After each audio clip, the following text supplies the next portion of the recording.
Toronto with my beautiful wife, Dana Yu, and this is supposed to be our 7-year anniversary party. So thank you all for coming.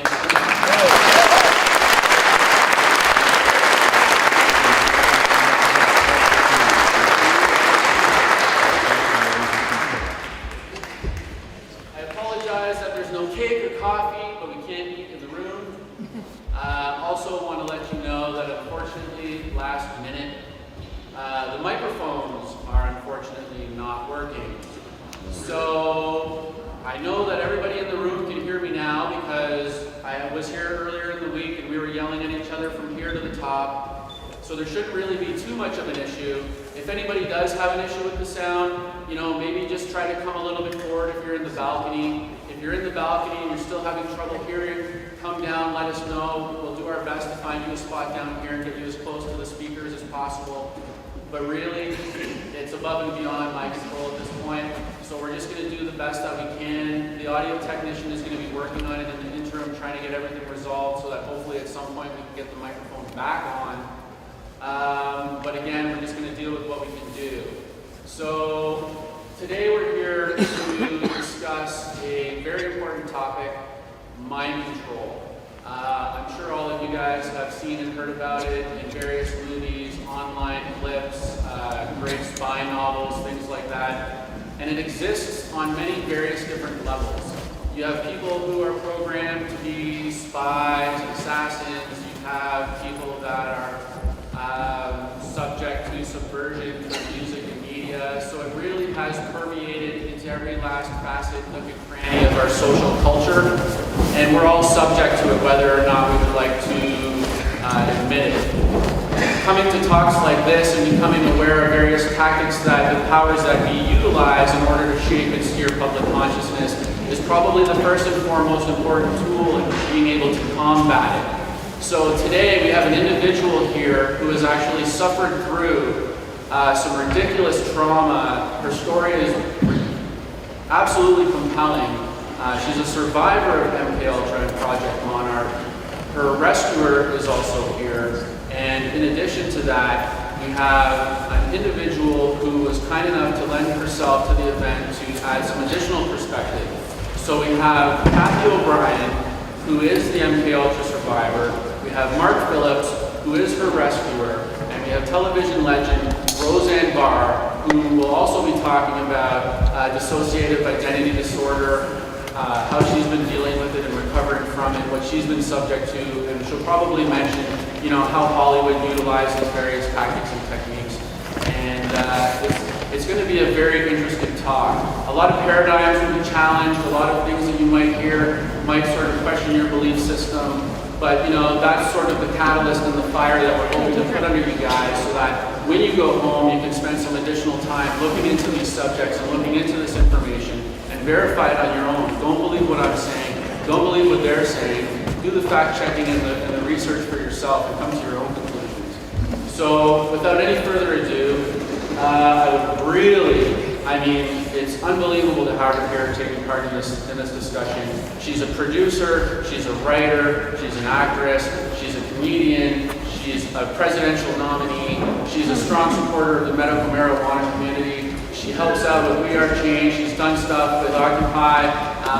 She's got an organization where she helps abused children. Without any further ado, please give an absolutely heartwarming welcome for Roseanne Barr.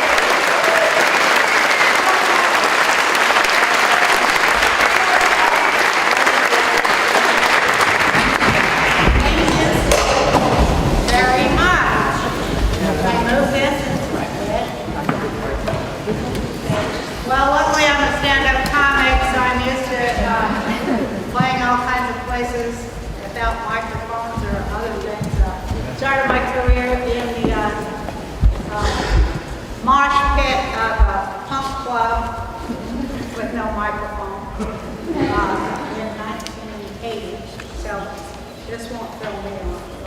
Thank you very much for coming, and thank you to this church that it has given us the space and the place to what might be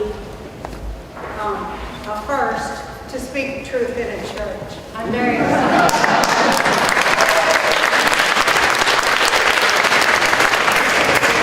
That's a little bit sarcastic. Anyway, the first thing that big-time conspirators do when their privacy is invaded is to point their sticky fingers in the direction of the light and squeal, "Conspiracy nut!" Yeah, we're the crazy ones. As if there are not cabals that pull the world's strings and push their pawns and shills out into the limelight to face the public they manipulate. Let's take a look at how naive and cuckoo it would be to think such a thing. All kinds of international organizations are composed of people united by common interests. Everything from world music to softball to bird watching to worshiping at the altar of Justin Bieber prompts people to hook up and form organizations, all of whom have their own hierarchies, communication networks, conventions, etc. Have you noticed that?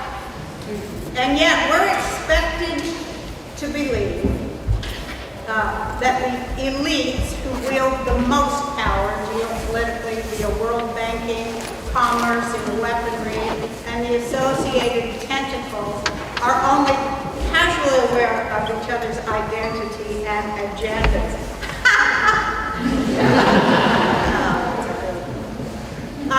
You don't really have, you'd have to be a conspiracy nut to not buy that idea, wouldn't you? It's real COINTELPRO spin on the concept of naivety. And it's why we keep shining a light on the dirty tricks they pull in the dark and the ones they hide right on the front pages of their mainstream media outlets. The ridiculous is made to look like it's sublime reality, such as this one, which is a real hoot. In America, the poor are bailing out the rich and the banks.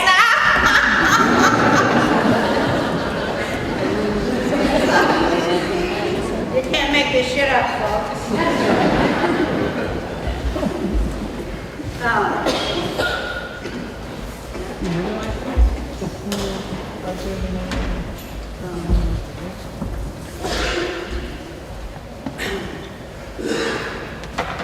Proof of mind control and the application of drugs is the fact that without it, the American people would be demanding their money back. Let's not kid ourselves about where most Americans get their information. That's Fox News. That may be the obvious standard bearer for the Tea Party types and other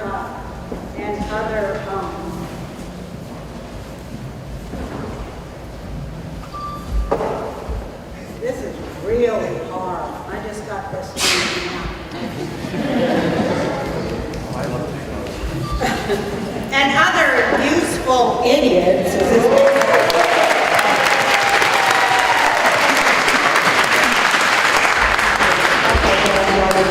Let's not kid ourselves about where most Americans get their information.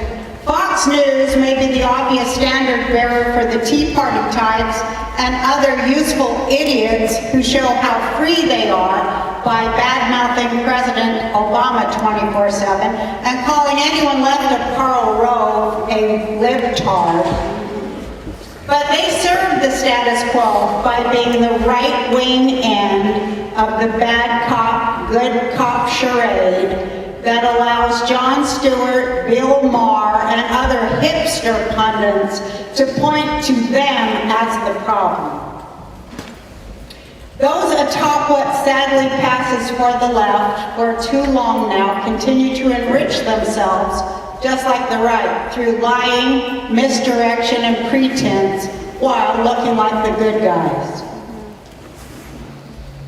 Meanwhile, speaking of grand conspiracies, we know that instead of indicting the two-headed Republican monster that inhabits Washington, D.C., the Ariana Huffingtons will keep shoveling in the money for droning on and on about how much better things would be if it weren't for gargoyles like Mitch McConnell and Ted Cruz.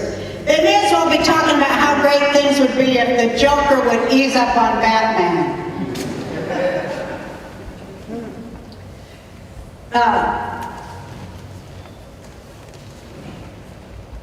Speaking of naivete, here's another way that the concept gets a little distorted in the hall of mirrors in which we find ourselves when we lift the veil woven by corporatist media and good old-fashioned dominant culture values. Speaking of mind control, people who think that spells, incantations, mantras, and such are relics from the past, or devices used only by primitive cultures to manipulate their superstitious masses, are not as sophisticated as they might think. Those are not things from a bygone age. They are ingrained in the fabric of our present-day world culture and are mainstays of political persuasion and the churning world of commerce, which is a nicer way of saying the unquestioning, nationalist, consumerist mindset that drives the lemming-like parade and charade that comprises most of our lives. We may stop being required to recite the Pledge of Allegiance when we leave high school, but we never really escape the onslaught of bumper sticker-ish rhetoric that's designed to keep us in line. We may as well call it a spell. I'm talking about the widely held belief, in the U.S., that the U.S. is the world's foremost bastion of freedom, decency, and honor. And any who don't swallow that idea, much less stand against it, are terrorists. Whistleblowers are seen as traitors who aid and abet the enemy, who, as George W. Bush conveniently explained, is anyone who is not for his policies. Pretty convenient, isn't it? And President Obama, who promised to close Guantanamo, continues that tradition. Divide and conquer, it's not a mantra that the elites, the Illuminati, or the 1% or any of that choose to utter publicly, but it's one that is a pillar of their strategy to retain and consolidate power. They know the more we, this is hard. They know that the more we feel threatened and marginalized, the more we faction against each other. And the more we faction against each other, the more threatened and marginalized we are. That's some deal that those elites have working for them. It's some kind of deal. It's a vicious cycle for most of the world's people, but a winning strategy for the world's owners. Are there owners?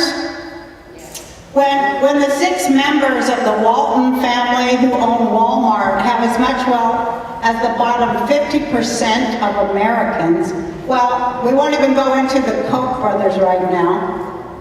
Let's just say they're happy that they've managed to herd Americans into 2 camps labeled conservative and liberal or progressive, and that they can use the resulting gridlock to paralyze the public while they continue to bust unions, attack women's reproductive rights, and also the fight for equal pay in the workplace. George Washington said he feared the day might come when a couple of powerful political parties might own the United States government. Well, it didn't take long, did it? My own candidacy proved how much the Coke versus Pepsi system fears any difference, any kind of an alternative. But we won't roll over because surrender is not an option. The greedy, paranoid control freaks who are pulling their wagons in a circle and trying to tighten the noose around what is left of our freedoms must be fought on every level, and that is what we will do. I ask you, what else is worth doing?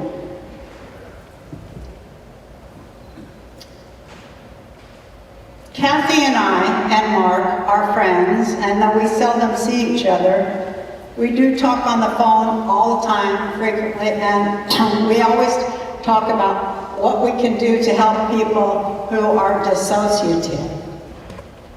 Because people who are dissociative have already been under some form of mind control, even if it's internal, and are at great risk right now. At great risk. Dissociation is a created state of terror.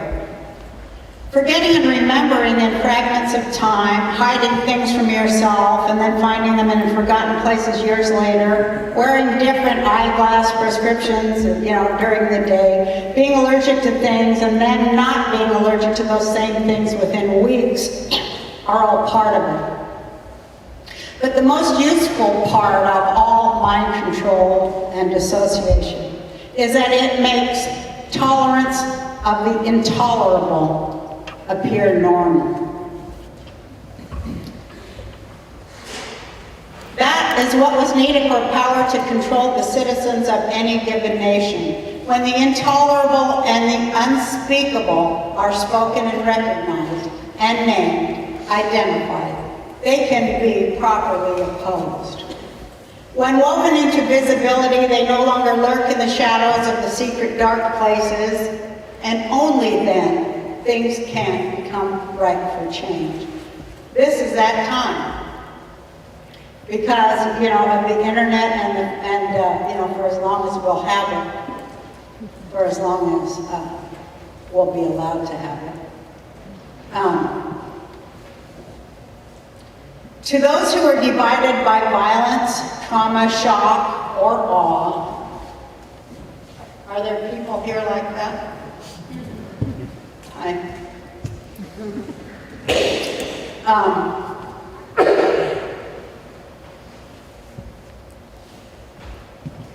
For my sake and yours, anybody who is divided at all or has PTSD, or any kind of stuff like that, internal conflict. Thank God we have, and I say God, thank God we have marijuana.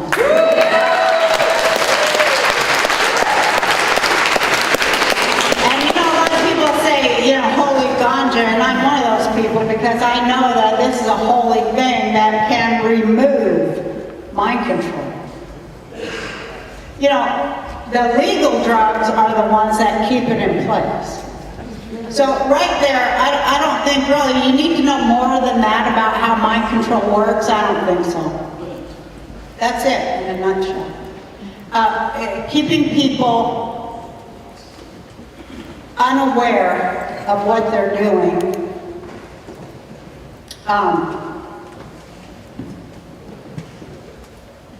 helps you respond to panic programming. The mentally divided are being activated at this time because a fugue state and a fugue state enacted. Horrors inflicted with no awareness whatsoever of being present while you do it. Writing down what you feel is the key, an easy key, to unlock the prison doors of mind control. Especially like if you smoke a joint and then write.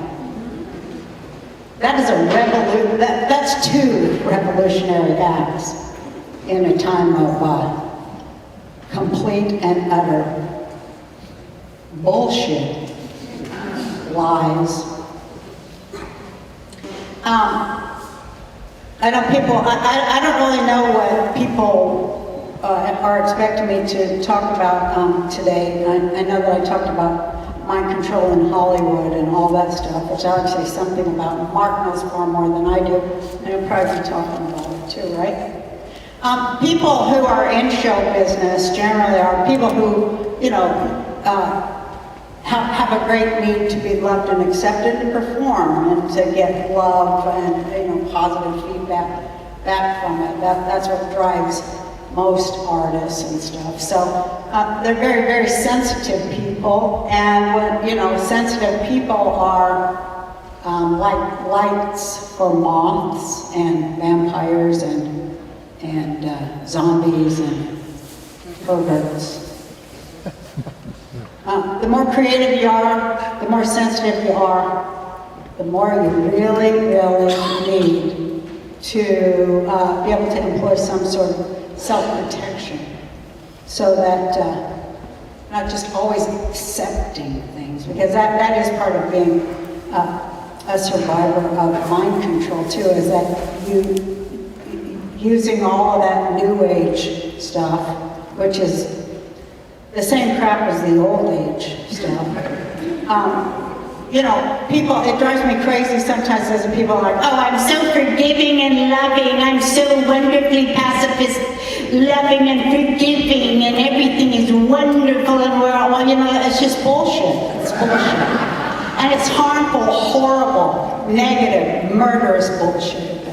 Because it keeps people from getting up off their butts and, you know, joining in the fight. And all that positive thinking stuff is what victims do. And so if you are a victim of any kind of stuff like that, the best thing you could do for yourself today is to stop talking about forgiveness. Please do that, just for me, for just today. Maybe it's time that we're together. Please stop talking about forgiveness until genocide in Canada ends, or something like that, you know, of the native tribes of Canada. I don't know more. Please stop talking about how wonderful and positive things are turning out, because they're not. And, you know, talk about what's real and what's really happening in the in the darkest, most secret of places. When you talk about it, you're exposing it to light, and it mutates. In my life, I did heal from multiple personality disorder. I'm about as integrated as somebody like me is ever going to get. And that's because I actually am aware of what I'm doing. Almost every minute of the day, I'm aware of what I'm doing. And also, I don't say anything that I don't mean.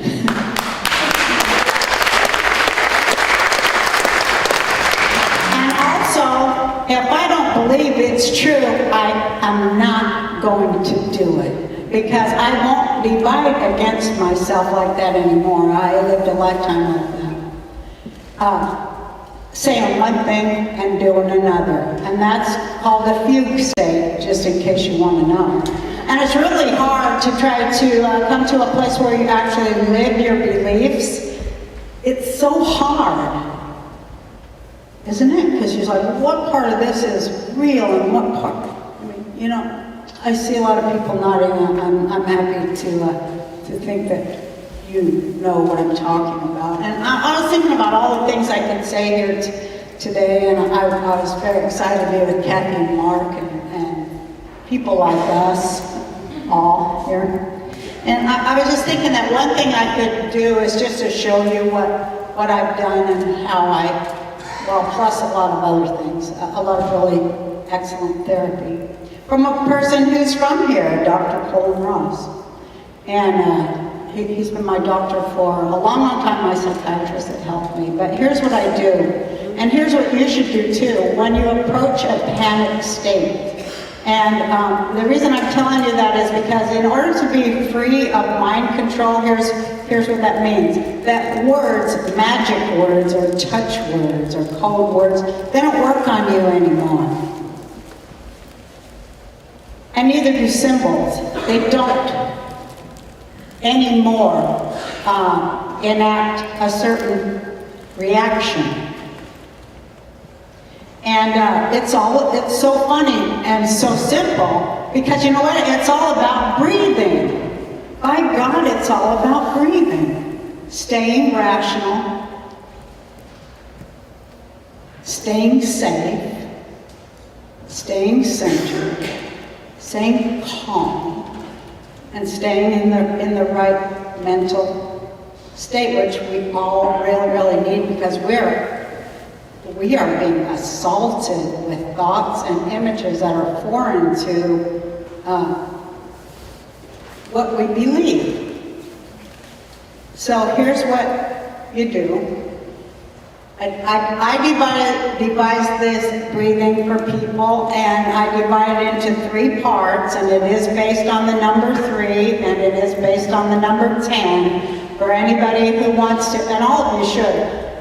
Read about the number 3 and read about the number 10. Numbers are some incredible magic and symbols. And they're also real. They're not things that you're going to believe against all logic, fact, science, and truth. That's the difference. They're real numbers. They're very mystical and very deep.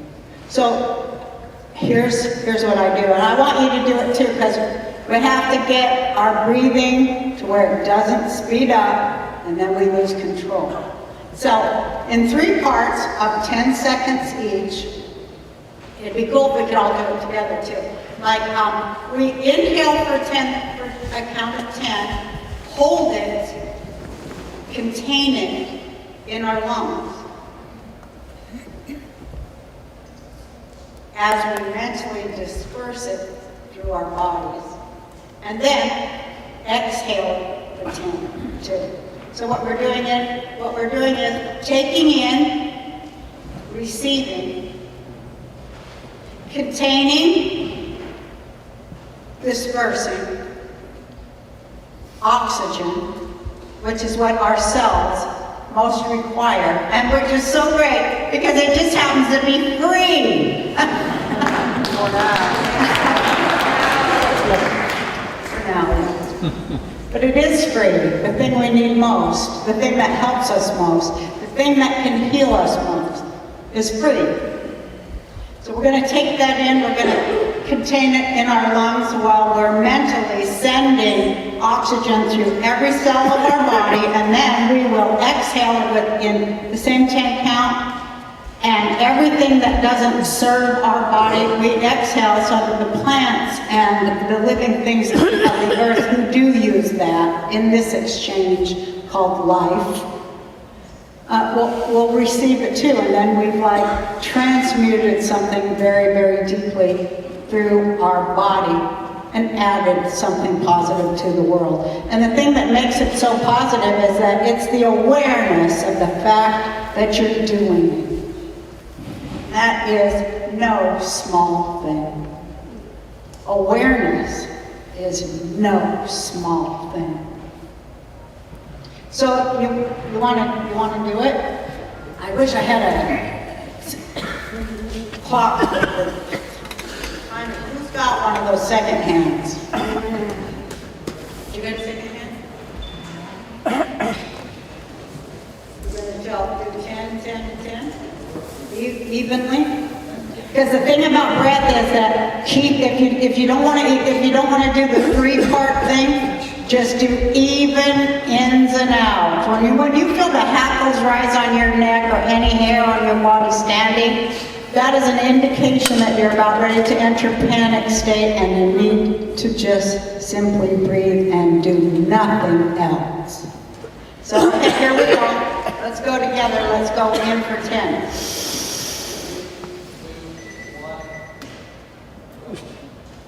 Let's contain and send it.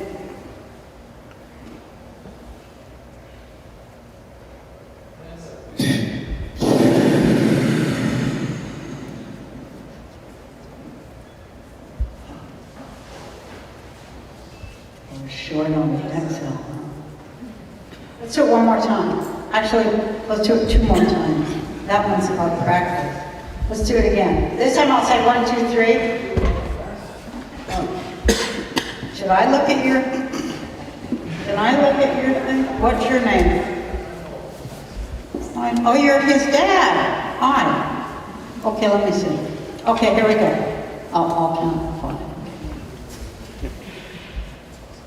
Okay, so 5, 4, 3, 2, 1. Inhale.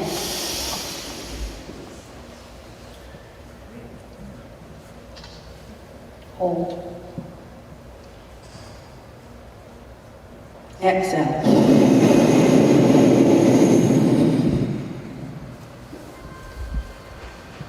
One more time, and then it will have become part of your memory bank, whether you know it or not, and it'll always be there. And it also become part of the group memory bank. One more time, okay? I'm going to count down.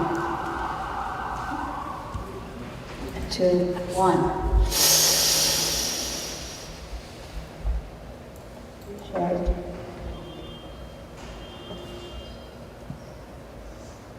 Out.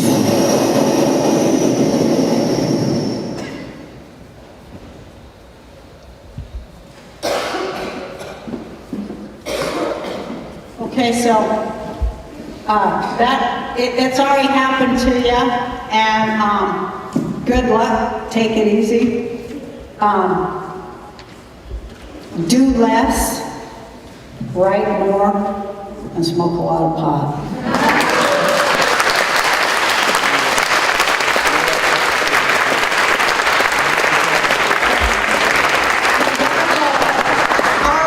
Is not just self-synthesis, but synthesis with other people of like mind so that we can together stop factioning against each other and unite and, rise to the thing we were put here on earth to do, which is to make everything right and do it the right way. And I do believe that's coming. And I'm going to now introduce a person who knows way more than me about all this stuff and is a fantastic and brilliant human being who also went through quite a lot in his life. And I'm thrilled to know you, Mark, and I'm thrilled to bring him up for you guys to hear him. Mark Phillips.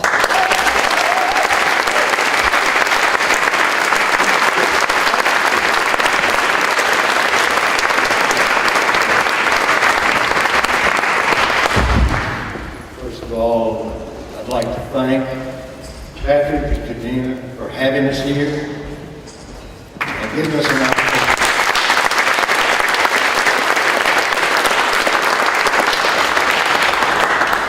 We're here because we felt that we should be, and because it's our 2nd anniversary. Toronto was the very first place I spoke of. Woo!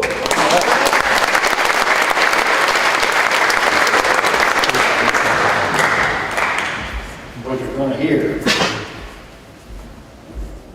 is almost a story that none of you would like to relate to. I'd like for none of you to believe it because it's so horrible. I'd like everyone in this room to look further and research everything that you hear, because the stuff I'm going to tell you is going to be classified. I'm a foreign intelligence officer for the Central Intelligence Agency and some other agencies. There's about 14 of them now. There were about 7 of them then. The stuff I'm going to tell you about is right in your face, just like Roseanne said. That's kept secret. And I practice that in my own home. When I have confidential stuff I don't particularly want anybody getting into, I place it all over the house, right where you can see it. But it's not in a place you'd be looking for. That is an old trick that magicians use. The closer you get, the less you see. There's a movie out right now called Now You See Me. I would strongly urge each and every one of you to see it. Because one of the characters that plays in that part is doing exactly what I was trained to do. Everything that he does, I was trained to do. People with the Central Intelligence Agency, I'm talking about field people, officers, they're trained to become the best liars on earth. Their body language, micro muscles around their eyes, the blood pressure building in their earlobes, hand movements, eye movements, everything is formulated.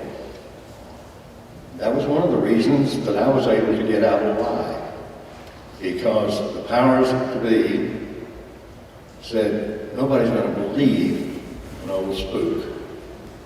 Nobody.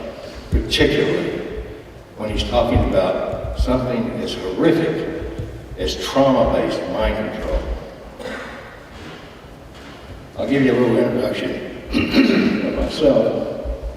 I became involved with the intelligence community, I suppose, the way that most people do. You can, of course, CIA is an equal opportunity employer, and if you've got a degree, you can go down and apply, and you can get a job if they have an opening.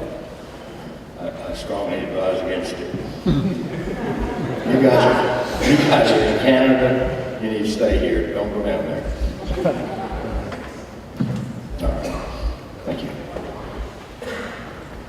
The training I had began, I suppose, before age 5. I came from a wealthy family, and my father was very abusive, and because he had money and stature in the community, the state, well, in the country, nobody looked. I had 1 or 2 teachers that did. But now I want to tell you something. I couldn't talk until I was about 19. And what better person to hire as an intelligence officer than somebody that can't talk? I lived inside my head. I learned how to read people. And I was being prepared my whole life and never knew it. My father had no concept that I would be drafted. Well, I was drafted into the military during Vietnam. And when I went down to get my final papers and go through my physical, there were about 3,000 or 4,000 guys in this one huge aviation hangar in Montgomery, Alabama. I moved my draft board around from state to state. Alabama was the last state. So that was the end of the road for me. I'm from Tennessee. They called out my name, and you could have heard a pin drop, and everybody was looking around. They said, would Margaret Phillips please come to the front of the room? And I knew that I was in trouble. Then they said, would Margaret Ewing Phillips please come to the front of the room? But I got up, and it's the biggest mass laughter I've ever heard in my life. 3,000 guys just screaming with laughter. And I was embarrassed, you can imagine. And I went into this room with a bunch of military brass and guys with suits sitting around a big long table. And the military brass told me, they said, you're not suitable for this man's army. How do you feel about that? Fine. And he said, do you not feel any allegiances or something to that effect to your country? But he said, you're going to see these guys. They've got a job for you. And I looked at them, and they looked like businessmen. Very somber, but they looked like businessmen to me. So one of them pulled me to the side. He said, this is an old Hollywood trick, but don't call us, we'll call you. And he handed me a business card. And it said Defense Intelligence Agency. I thought, these guys are really idiots. They think I'm intelligent. Somebody's mixed it up, and I'm just hoping the war will be over before they find out. Well, I went home, and nothing happened. And so I was driving a tow motor for the Grinnell Corporation until I drove one off the side, and it went down, and I jumped off, and it landed on railroad tracks and cost the company a lot of money. And so I started job hunting. And I made up my own resume. And you would have thought that I just had graduated a Rhodes Scholar. I thought I can't be in any more trouble than I am right now because I have no money, I have nothing. Make a long story short, the first job interview that I had, I got. I'd gone in to see a recruiter that someone, and I can't recall who, even if I knew who it was, I probably didn't, told me to go see. I went and saw her, and she looked as though she was expecting me. And she told me, she said, first of all, we need to work with you and where your communication skills are better. Your stuttering is terrible. Yeah, it had improved a little bit. I'd seen a speech therapist before that. And I think I was 20 at the time. She said, what would you like to do? I said, I would like to do something that I do best. She said, what is that? I said, I don't know, that's why I'm here. She said, all right. How would you feel about working in the music business? Well, something ahead. I'm a violinist. Yeah, okay. Music industry, good. She said, well, how would you feel about being an engineer? Oh, Jesus. I said, ma'am, I can't do this. I can't even fake this. I said, I got things on a resume that's so fake that if you check them out, you make me leave right now. She said, I know all about your resume and I know who you are. I said, how do you know that? She said, you'll find out later. She said, but you got to see some psychologists and some psychiatrists and you're going to be tested. She said, we're going to pay you while you do this. For 3 months, the least was once, the most was 5 times a week. I was tested. Actually by really just 2 different psychologists and psychiatrists. The questions that they posed to me, it didn't take me long to figure out that they were just rewording the same question. I thought, well, that's odd. But you know, on this, why would I be joining the intelligence community? So after going through that little ordeal, I went back to the headhunter, as they're called in the States, and I asked her, I said, why am I taking the same test over and over again? She said, just a minute. So she calls the psychologist. It happened to be the one I liked. She said, he's 2 miles down the road, go down there and talk to him. If you can get there in 15 minutes, you can have a half hour. So I went in to see him and I said, doctor, I said, I have a question. What is this all about? I said, I'm really getting nervous. I said, months have gone by, and I don't even know what I'm applying for. He said, okay, you're going to be working for the Ampex Corporation. I said, who is that? He said, they invented the instant replay. They refined videotape and audio tape and audio recorders and video recorders, TV equipment, cameras, you name it, they've done it. They serve the military industrial complex of this country. You're going to be working for them. And you'll be working as an engineer, not in the capacity of working with numbers. That's fortunate. I said, well, what kind of engineer am I going to be? She said, probably a marketing engineer. I said, why that?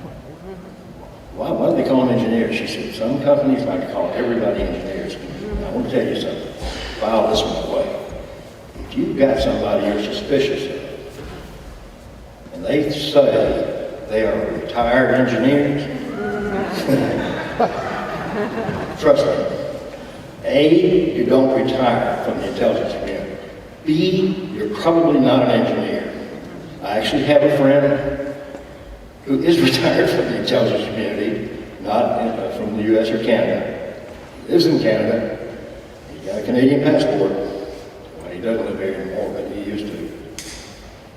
Matter of fact, he owns property right here in this city. He's indeed retired. But he never saw the stuff I saw. Because what they told me was, they said, you're going to get to live your life's dream. I said, what's that? They said, you were interested in becoming a doctor to learn more about how you could help your mother. So I was riding, when I was like 6 years old, I was riding on a horse with my mother. And suddenly she just fainted and fell off. The horse stepped into her head.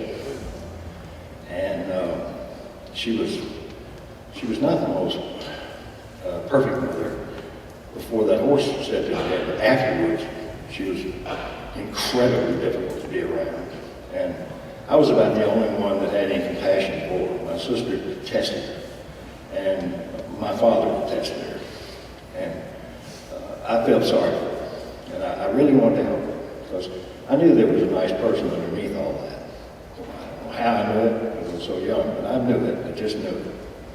Well, I said, okay, how did you know to pick me? I said, when I went to Ampex, the boss there that I met with showed me a stack of applications that he said contained, it was what, 740 or something, astronomical figure. I got it written down, I've got the correct figure somewhere.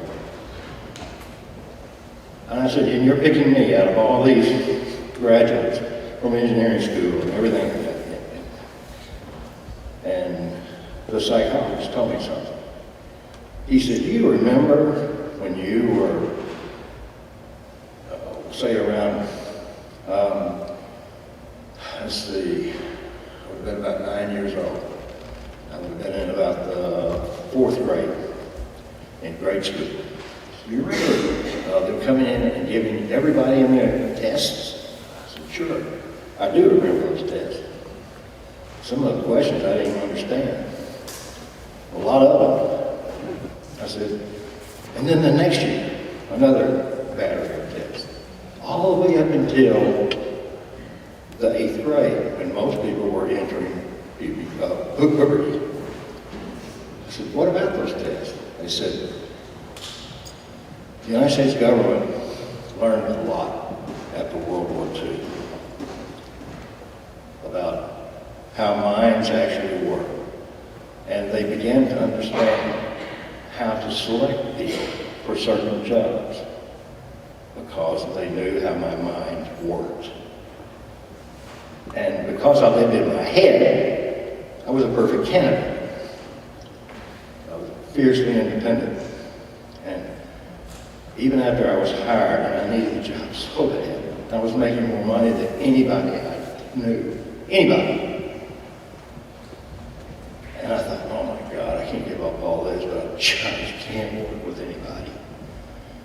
And they put me with person after person after person. And I faked it the best I could. I really didn't enjoy working with anybody. So they said, well, we found out something. What's that? They said, you really do a good job by yourself. You do not work well with anybody. I said, how can you do that? They said, well, now you've demonstrated. Now, you're going to get to do what you want to do. You're going to be working by yourself. And the unfortunate part about it is, if there's a mistake made, you did it. And in this business, it may be your last mistake.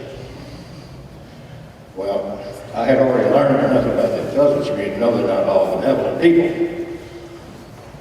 And I learned that the area that I would be doing was mind sciences. My dream come true. I was in places like Emory University. I was for the astronaut, the Harry ones, that is, the apes. They were training to fly rocket ships for NASA because NASA was afraid that we were going to have a catastrophe like the Russians did, and they would defund NASA.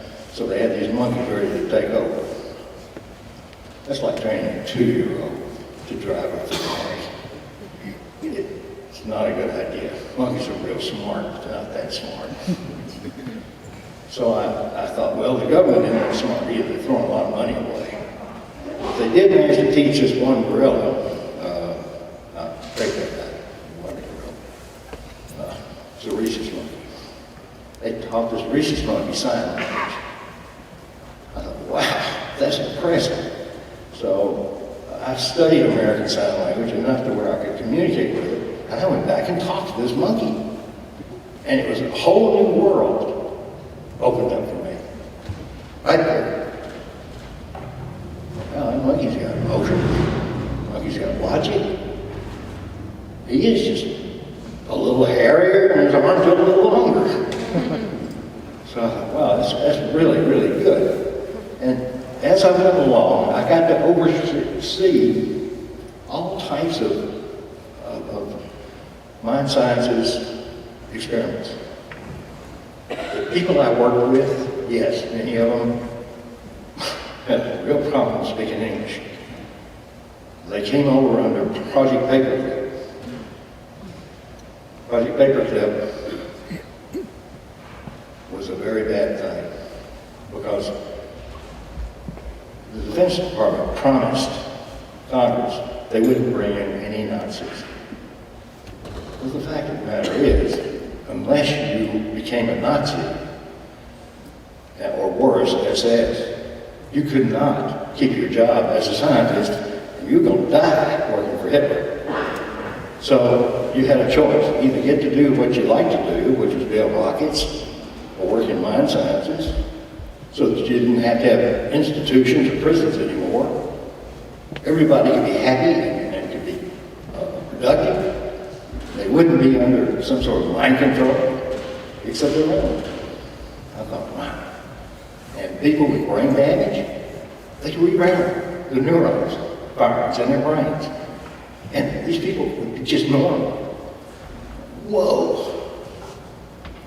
I saw all this. I saw technologies that I never saw again for 35 years. I knew that we were, the intelligence community and science, military science, was 25 years ahead of everything.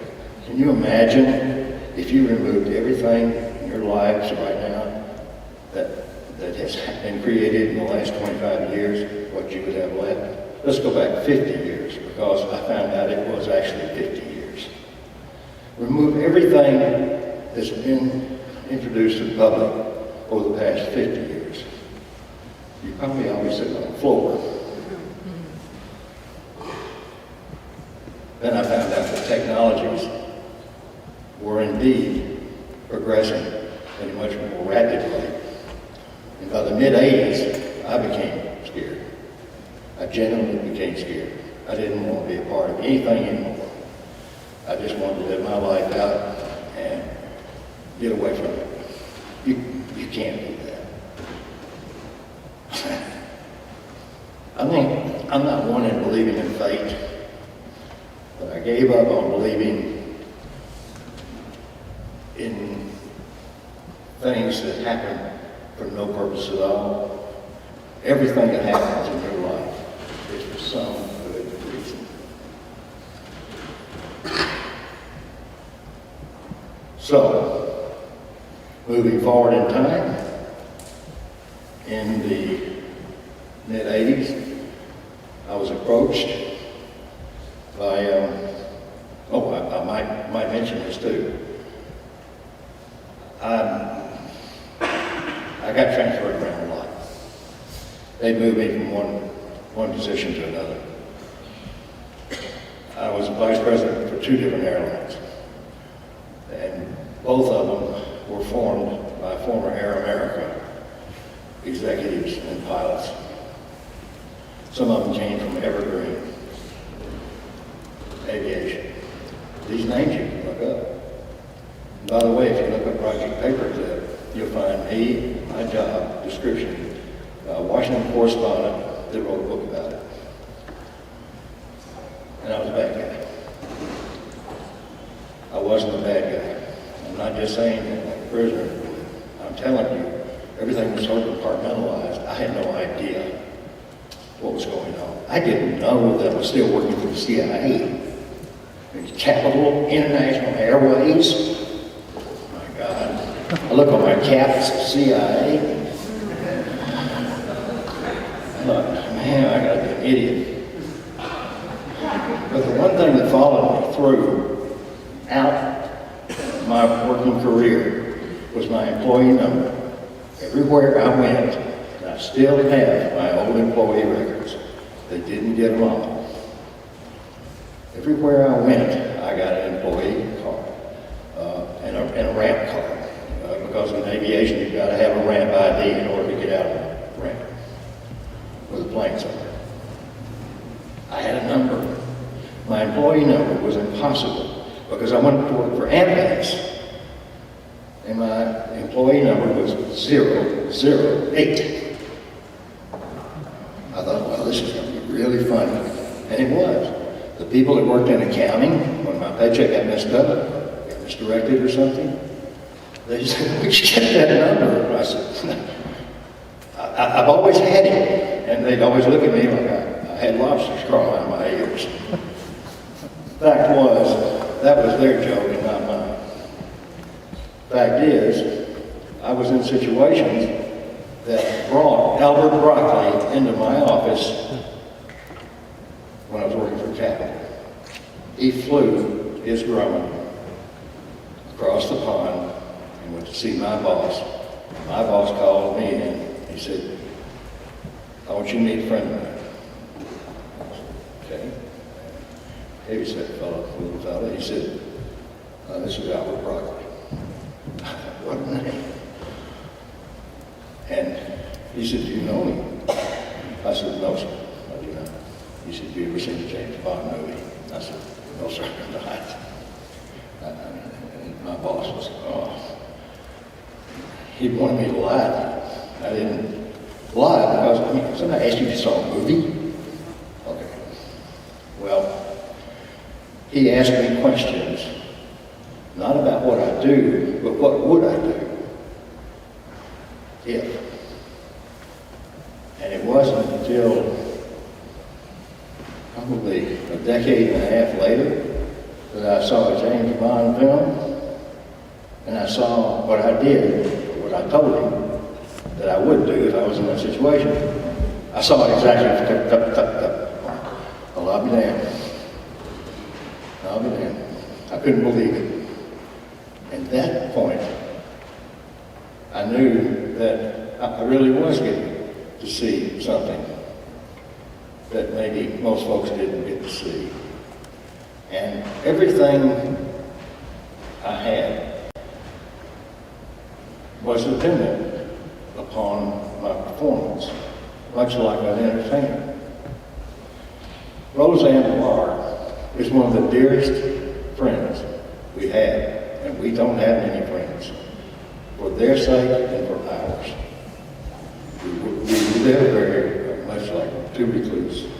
We travel the world. And very, once in a while, Kathy will meet somebody on the internet, or she'll meet them somewhere.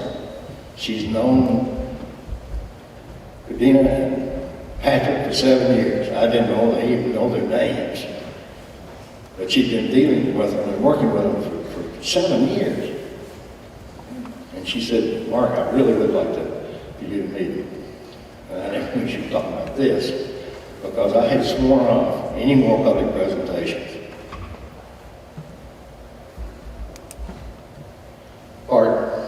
Part was, that the information needs to be out. And now we're in the second and maybe even the third generation of people that were talking.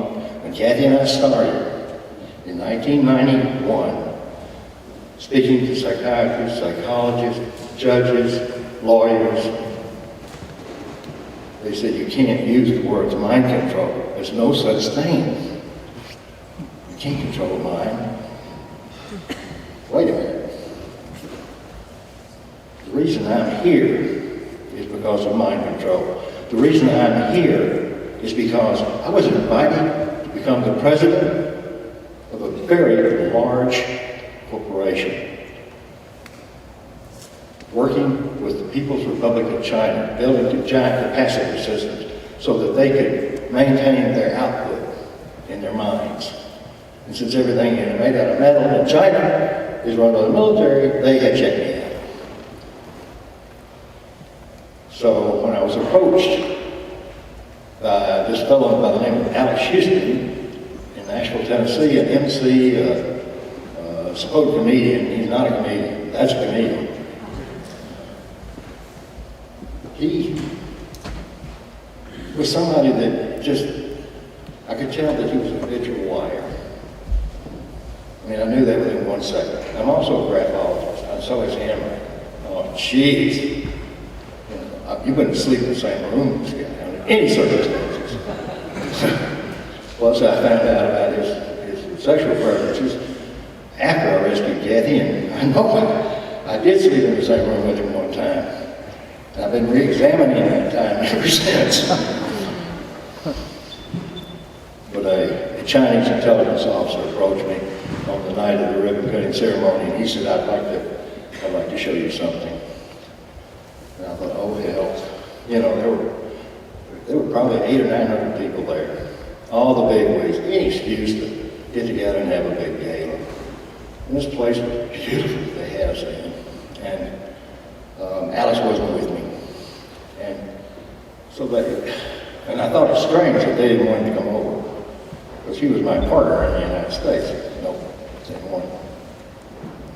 So this guy began to open his briefcase, and in perfect English, he begins to show me my personal background records, beginning with those 1952 records and some of the notes made by some of the psychologists that had reviewed them. And even my neighbors and my father's and mother's friends that the DIA had investigated me through. These people, every one of them, were told I was going to be associated with some sensitive military information, and they just wanted to know what their opinion was of me as a child, and nobody knew. And that must have been what they wanted to find out. Because when I found out that they knew everything, I knew that my business there was finished. Because I was going to go straight back and report to the Department of State that a national security breach of major proportions had just occurred. And I had actually recorded part of it with a recorder I had in my pocket. So, and I had some pictures. When I got back home, I called in the report. I must say this. He went on to show me some pictures of Alex Houston having sex with small boys in Haiti. And he went and showed me other pictures, equally as graphic, of him with little children. It was enough to make you puke, particularly when you didn't know anything about pedophilia. I mean, that was a subject in psychology that I had no interest in. Unfortunately, I wish I'd studied it, but I didn't know anybody. It was a pedophile. Well, that's because they don't have a P written on them. They're everywhere.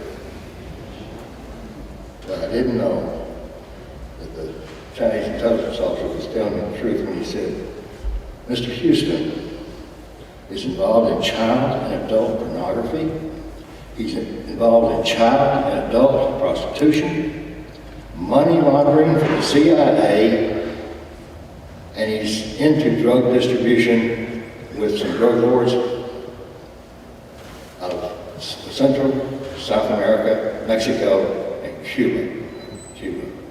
Whoa, I know something like that. I got an essay.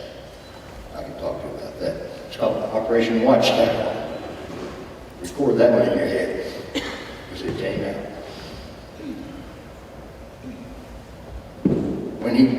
When I turned all this information in, the guy called me back, somebody, and he gave me a number to call back, and I wouldn't do it. I went through their switchboard because I wanted to make damn sure I was reaching the right person. And this person was calling me from the Pentagon. And I asked somebody about the name. They said, yes, that really is this person's name. I said, well, they told me that nothing ever happened. Forget about it. Just do what the Chinese ask you to do and buy the guy out. Walk away from him more.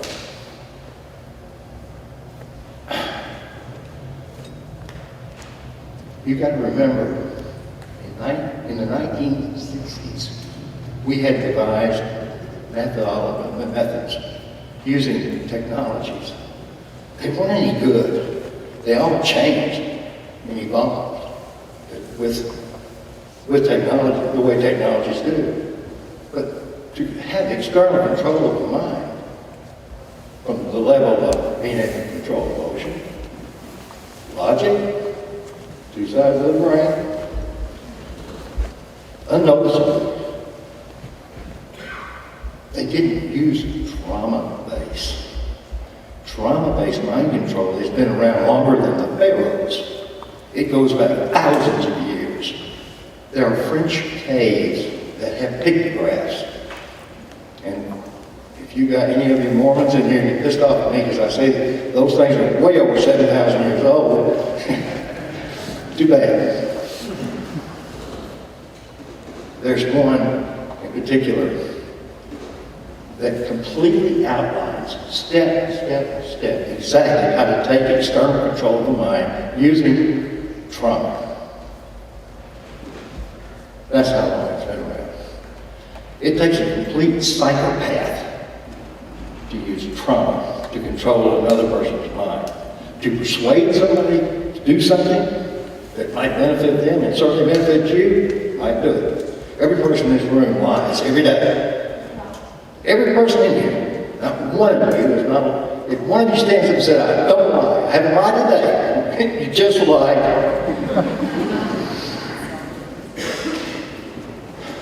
I thought, well,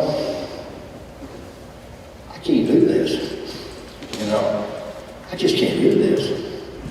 You know, I'd seen her when she picked Alex at the airport up.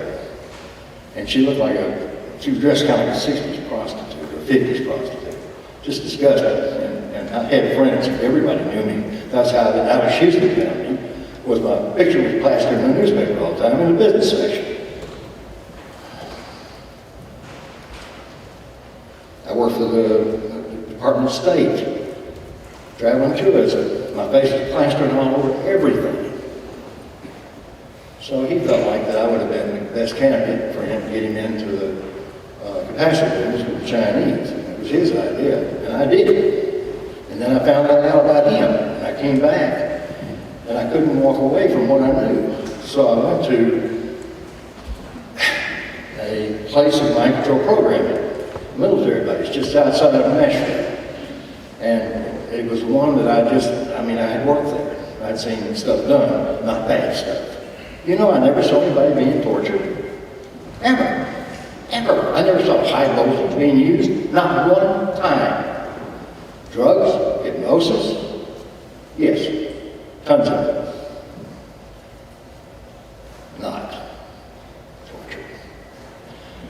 And I see Dick Cheney sitting up there saying, we got Guantanamo so we can torture these people, get their secrets. You don't get secrets torturing anybody. You are putting information in their heads. You're not taking it out.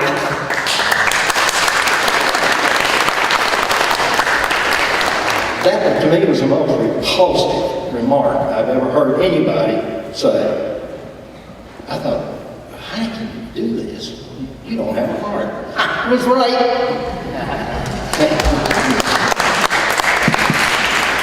He had to get somebody else's. God help him. I bet if any of you people needed a brand new heart, you couldn't get it as fast as he did. Particularly if you'd be as old as he is. I wonder if the fellow that he got it from even knew it was coming or going. So I decided that I was going to do something. I called up my business partner in Hong Kong, and I told him, I said, look, I've got a big problem. Big problem. I said, they had just left. They'd come to Nashville. We'd met my lawyers and theirs, and I had gotten Houston out, taken his stock, and handed it over to myself and to them. I had 51%, they had 49%. Mine. Okay, moving forward. I said, I'm going to have to do something, so I went to a military base just northwest of Nashville, right on the Kentucky line, 101st Airborne. And I talked to a couple of guys who met me off base. I didn't like them, I just knew that they knew what was going on, and I told them that I had run into this. And I was told that this woman and a child was being maintained under trauma-based mind control for prostitution and child pornography, and it went all the way to the White House. I said, I don't like George Bush, but I don't dislike him that much. They said, whatever you've heard, you can believe it. I said, well, if I believe it, I'm going to do something about it. They said, you are committing suicide. I said, I don't really live here anymore.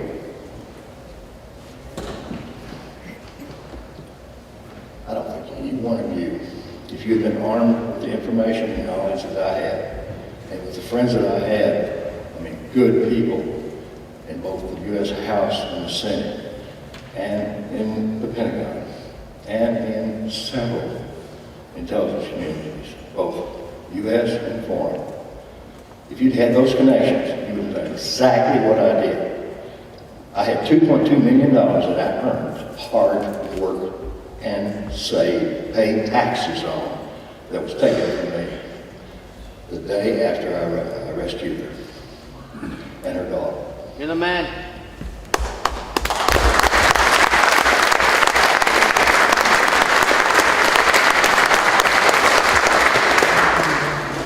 I realized right then that material objects didn't mean crap. I had an airplane, I had a car, I had every kind of toy you can imagine, and believe me, that's all I had left. And I had some money buried out in the backyard just for running the downlands and gambling or something. So I dug up the backyard, sold everything that I had, and I convinced everybody. Now, these are the people that trained me. I convinced them that I was stark, raving mad. It worked. I knew anybody that would cover up for that kind of crime would buy it. They bought it. So I took Kathy and her daughter to the out back of Africa. It felt like, but it was actually the inside of Anchorage. Well, Marcella's outside of it. Oh my God, that woman ran for president. She was from Marcella. Anyway,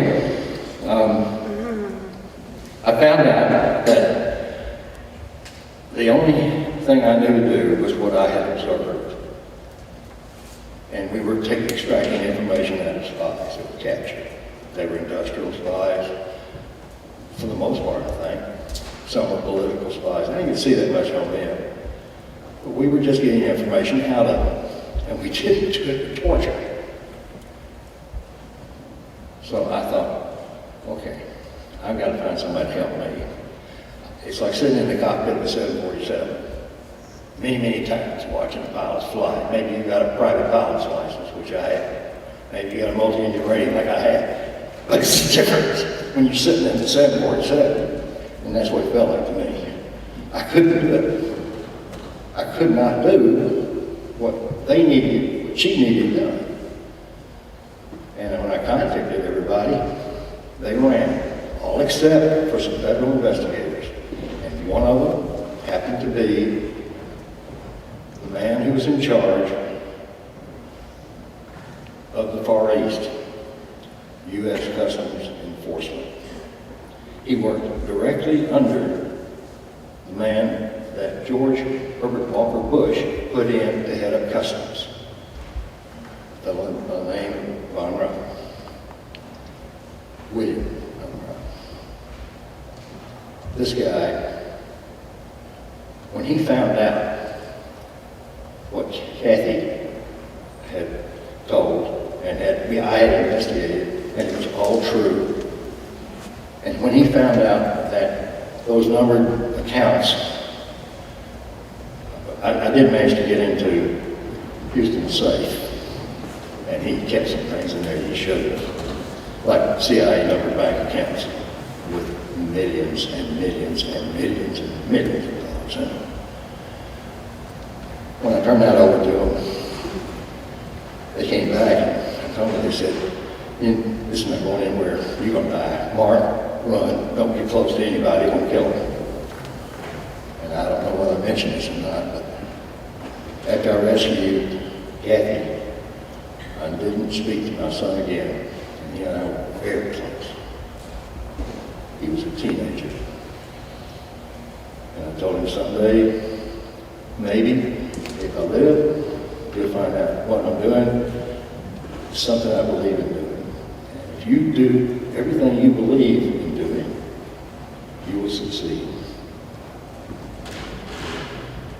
Don't measure the success in money. Because I'm just about as poor as I was the minute I rescued her.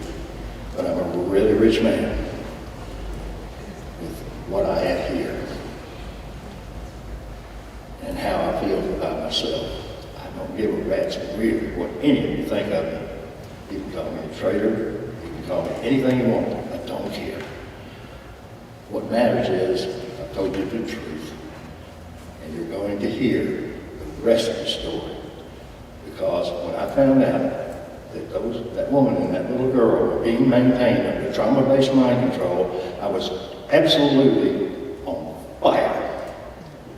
When we had the technology at that time, she could have been controlled a whole lot better and a whole lot safer. External control of the mind today has advanced so far that if I were to tell you what I know, I don't have it elevated, so I can't tell you. There's plenty of stuff out there in your face. Look it up. Look up from the U.S. patents end of it. Now, that kind of fell off the radar when Bush Jr. got in. Matter of fact, he reclassified, that's like regaining your virginity, but he reclassified the declassified MK Ultra files. Okay. Well, there's 17,000 files, I don't know how many thousand pages. I'd be happy to, for postage and the cost of the CD, I'll mail you one. Or I'm sure that you can find one with Patrick. I'm sure he has one. If he doesn't, I'll send him one. You can copy him, you can copy him. When I told Kathy, I said, honey, you're not going to know where you're going until you know where you've been. I'm going to ask you 2 questions. And I realized the condition of your mind. Her eyes were no color. I had no idea what color her eyes were. But I wanted to see on her driver's license. I said, how old are you? She's 24. I said, what's your full name? And she put her head down. She said, Kathy. Just call me Kathy. Well, they call me other name, but Kathy. I said, may I show you your driver's license? She said, well, yeah. I'll go get it. I said, no. I said, do you know simple math? I said, you're not 24. You have been 24 in 6 years. I said, that is not your real name. That's part of it. And I pulled out something else. That's your real name. She said, well, I didn't know anybody. I said, look, you're going to know everything. other thing that I ask you to do is, if I ask you to please don't do something, don't do it. I will not ever ask you to do something without explaining why I need you to do it. And believe me, you'll never know all of the reasons why. There's one thing this book does. He never, ever, ever can physically get it out of his mouth. All the reasons that he wants you to do something. He can only give you part of it. But if something just kind of breaks down, that's our own personal program.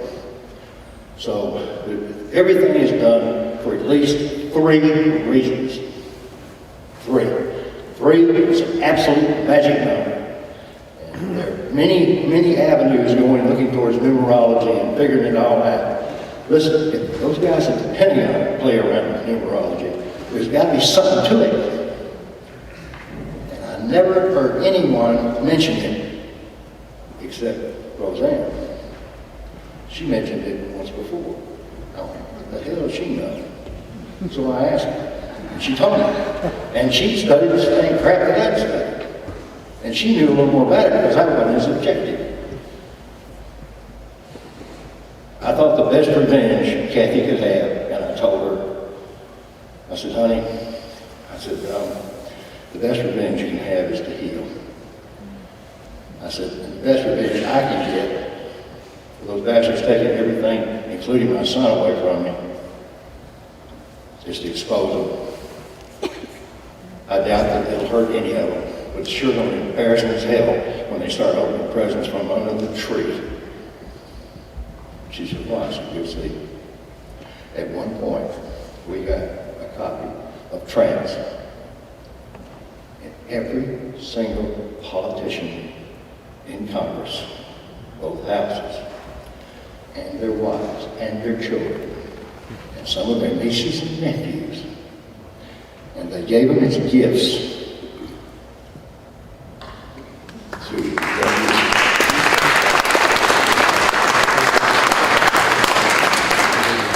When the judge invoked the National Security Act on our case and said we can't adjudicate this any further because laws do not apply in cases of national security. And yesterday, the FBI said there was no such thing as mind control. And today, you said, same FBI guys, I'm the most dangerous man in the state of Tennessee. I'll tell you what that means. See, because he's a mind control expert. The judge said, okay, I'm going to hold you in contempt and lock you. So he said, yesterday you told me there was no such thing. Now you're telling me this guy is the best. I want you to leave my court, and if you come back or send any representative from the Federal Bureau of Investigation in here, I'm going to hold them in contempt and lock you up. So Kathy cried, and I did too. I said, honey, that saved our lives right there. They can't touch us. We're now in an excellent state.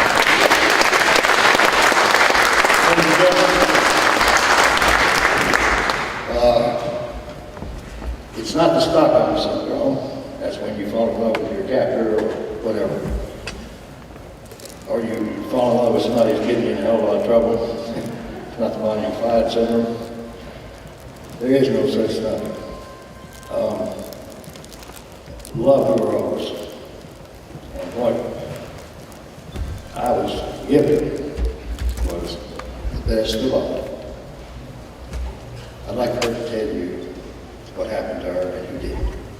And I would like for each one of you to look further and know that some of the things that I told you tonight are just tips of the iceberg, but I'm hoping I hit enough of them. And I'm hoping that some of you all in there will take this information and share it with somebody else that you love.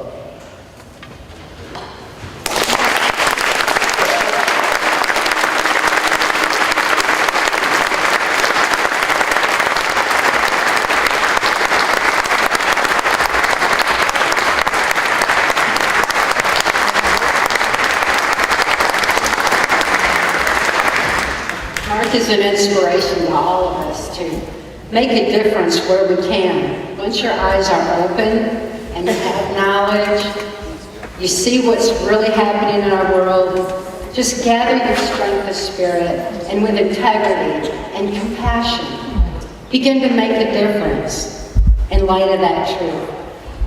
I'm certainly fortunate, we're all fortunate, that Mark found his voice and was able to speak out and bring so much truth to light. What he learned in mind sciences is exactly what freed my mind. And the criminals that are in control of the U.S. government, that are in control of our world today, never believed that someone like Mark Phillips would take the information on mind control and use it to free a mind instead of restore one. They never counted on someone like Mark Phillips to be able to stand up and speak, someone who had been trained into secrecy, someone who couldn't speak from such an early age, to find his voice and start speaking out globally and raising awareness for 25 years now. Awareness is the first step towards positive, necessary change. We've met a lot of people while we've been traveling, and Roseanne is just one wonderful, delightful friend we found along the way. We met in 2009 when we were speaking in Hollywood, right in the pit of Hollywood there.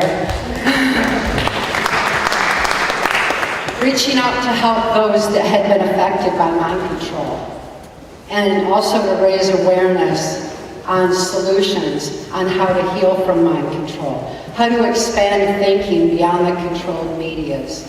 And Roseanne was right there, making a positive difference from the very onset of her hit TV show, where she was sprinkling in information. When your eyes are open to truth, when your eyes are open to what mind control is, and you look back through her shows through the years, you'll find the more you know, the more you see that she's been telling you powerful truths all along. Even through the controlled media, she was sneaking it in there through humor, and she's done a phenomenal job. 25 years later, this is Roseanne's 25th anniversary of having been on television and getting this information out there. We get to share this opportunity here to bring truth to light and raise awareness together once again. In 2009 when we did it with Dr. Colin Ross. Dr. Colin Ross is from this area. Some of you may have heard him speak. He's a leader in mental health, making a powerful difference in helping good people like Roseanne and so many others heal. And also to show how much the military is being controlled and how much militaries worldwide need the truth that makes them free. Roseanne, thank you for helping get this information out for 25 years. It's a happy anniversary. People should, once your eyes are open to truth, once you begin to see what's really happening in our world, you'll find that mind control is the common thread that's weaving through society's woes. Mind control is a sliding scale from information control in the medias to the kind of absolute robotic mind control that I experienced on a White House Pentagon level.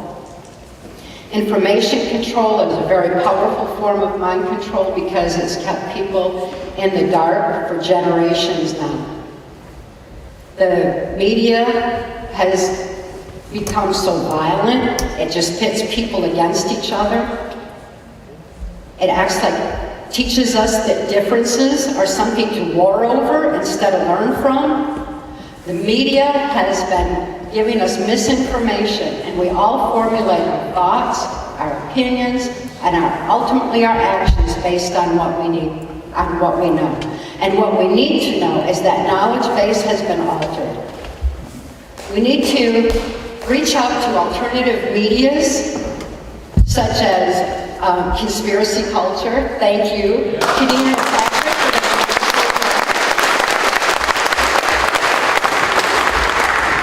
to the alternative radio and other media members, the documentary filmmakers, to people who are making that difference. Now that we have the internet, we have a much better opportunity of having truth. The criminals in control of the United States and our world have been operating on the philosophy that secret knowledge equals power. That's why so much disinformation, misinformation, and hidden truths.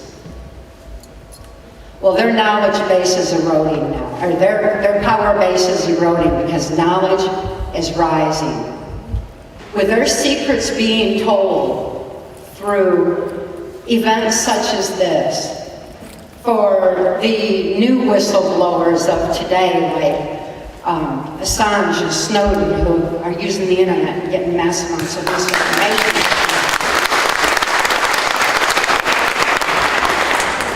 Secrets are being told, and as the truth comes to light, that is our turn. That empowers all of us to open our eyes and gather our strength of spirit and make a difference in our own lives, in our own communities, in our own walks of life with what we know. Mark certainly was brave enough to do it, and there's so many others that are that have been affected adversely, and it doesn't take much.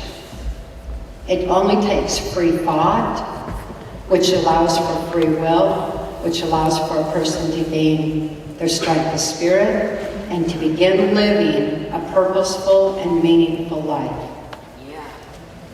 I'm extremely fortunate to have survived my mind control ordeal. Mine was horrific and horrendous, and it was based on what the Himmler research had learned about the effects of trauma on the human mind.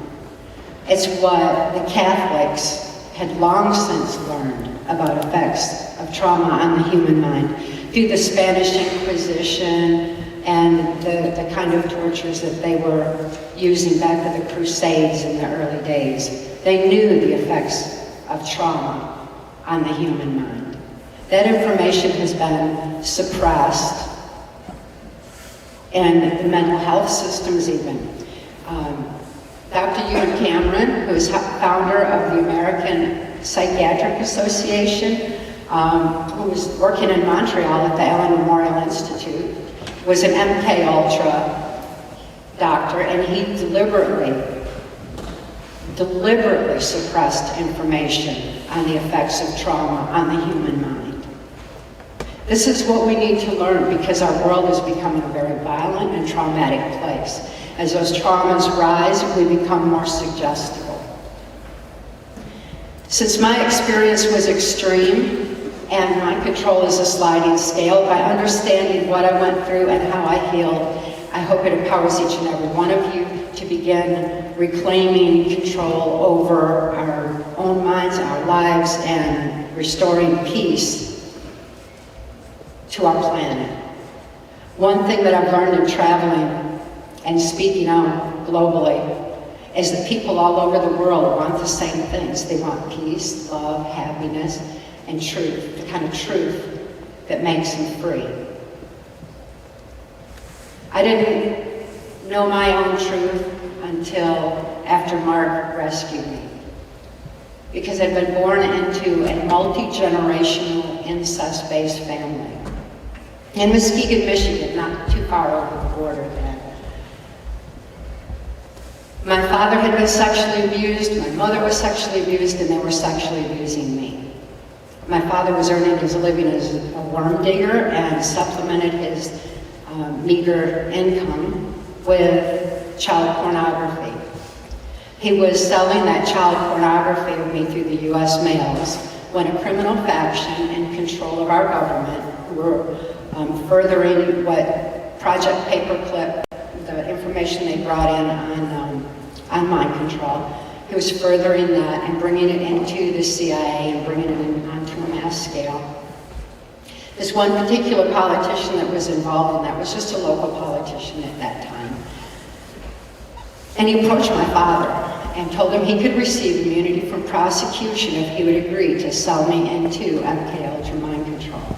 Because any child who had been sexually abused and used in child pornography so horrifically prior to age 5 would be suffering from the dissociative identity disorder that made me a target for mind control. This politician was Gerald Ford. Gerald Ford went on to become the unelected president of the United States. And Gerald Ford, as his political career escalated, so too did my victimization and mind control. My father thought it was a great idea to sell me into Project because he became extremely wealthy with lucrative military contracts. And he was immediately flown to Boston, Massachusetts. I was being raised Catholic. The Catholic child abuse scandal that has finally come to light, emanating out of Boston, Massachusetts, was nothing new while I was growing up.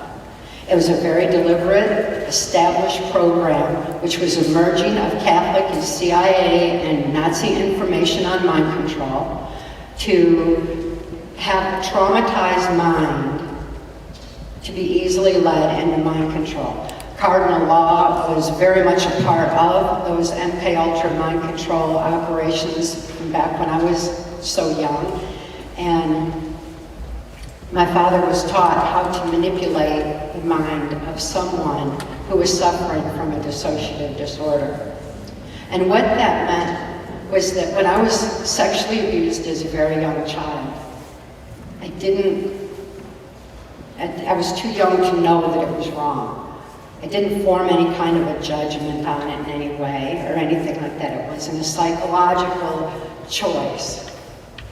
But my brain, the way our brains work when they endure trauma, as my brain sectioned off that traumatic event so the rest of my mind could function normally. And this little compartment in my brain would be triggered open when my father would come in to sexually abuse me again. And that part of me was operating on a subconscious level. When my father had been flown to Boston, the Catholic church that I was being raised in was heavily involved in MK Ultra mind control and was part of this operation. Muskegon, Michigan is known as a pedophile capital because of the pervasiveness of the child abuse there. But I was subjected to occult ritual within the Catholic Church. Occult ritual is very traumatic.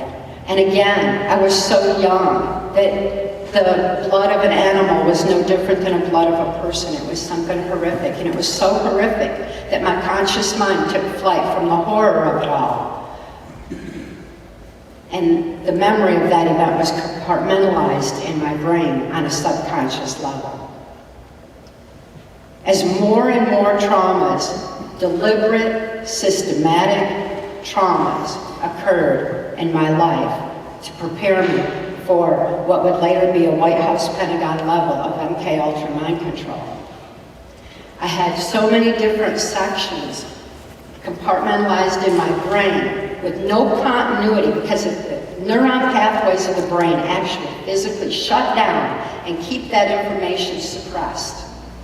So that while the rest of the mind is functioning normally, if it's traumatized too, there's so many different compartments, there was no continuity between them, and I lost my concept of time. Because without any ability to know what happened here and what's happening here and connecting any aspect of life, time becomes extremely abstract. Without a concept of time, I didn't have any conscious awareness. And without conscious awareness, that left my subconscious mind wide open and easily led. The subconscious mind has no ability to reason. It has no ability to consciously comprehend.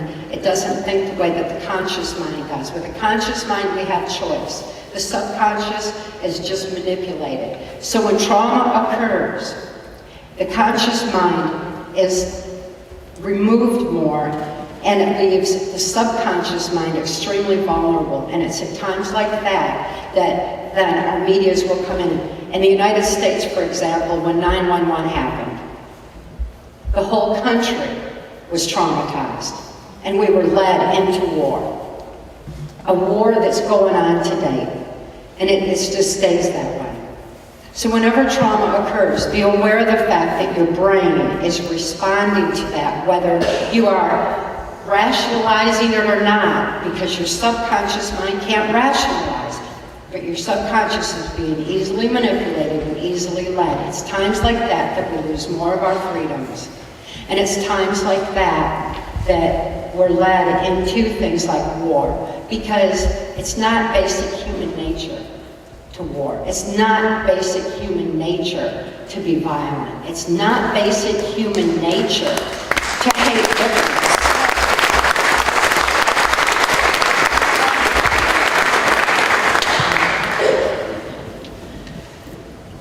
Well, by the time I was sold into the project and I'd lost my conscious thought, I was taken to various military bases and government installations, NASA installations, for systematic, regimented mind control programming. On the military bases, I received some of the kind of programming that the military does, that makes it where they can point and shoot a gun and shoot an enemy without any conscious rationalization of it, because none of us would want to do that. So the military is trained just to point, shoot, respond, do. Just do. And the kind of programming that they're subjected to is one they can heal from too, because I am so fortunate to have healed from my systematic, absolute, robotic mind control. On those government installations, I was often tortured. And being tortured, my conscious mind would take flight. I think that probably many of us have heard people who've been through an extreme trauma say that it was as though they were looking down on their body. And it's another aspect of our brain and the way that it works. But it was as though my spirit took flight to a safe, loving space. My spirit was never touched. But because I didn't have any conscious thought and control over my own mind, I didn't have the capacity to express that spirit that had taken flight anymore. I didn't have that anymore. And without that, I didn't have soul expression. To me, the spirit is like the energy of being, while soul is that energy expressed. It's what we need to be able to stand up for what we believe in life. It's what we need for being able to live life's purpose and discover all the beautiful aspects of life that are out there. My victimization went on into more and more traumas and into a regimented form of mind control, to where I could only robotically do exactly what I was told to do. And I was instructed on a Pentagon level to work directly under Dick Cheney. I think every one of us can see clearly how horrific of a person he is. He not only traumatized me personally, he has traumatized the nation and the world with his violent actions and warmongering, hateful, hurtful ways that have eroded so much of our planet at this point. I don't want to necessarily just point fingers at the likes of Dick Cheney, because these folks that had abused me are dying off, and things are changing, and different people are coming into place. And as they do, we got to make sure that we don't allow more leaders in that are just like that have that same kind of soulless, hateful agenda. So to understand mind control will be the ultimate. Gerald Ford, when you look at who he had in his cabinet, he had George Bush Sr. as head of the CIA, Dick Cheney as his Secretary of State, Donald Rumsfeld, as his Secretary of Defense. Donald Rumsfeld is Mr. Monsanto. I think many of us know how Monsanto is affecting all of us. Under MK Ultra mind control, I had regimented sleep, food, and water deprivation, and what foods I was fed included Monsanto products. It included copious quantities of NutraSweet, aspartame. That artificial sweetener renders a person more easily led. It dumbs people down on a mass scale. Anytime we let a pharmaceutical company manufacture our food, that's absurd. What are we doing?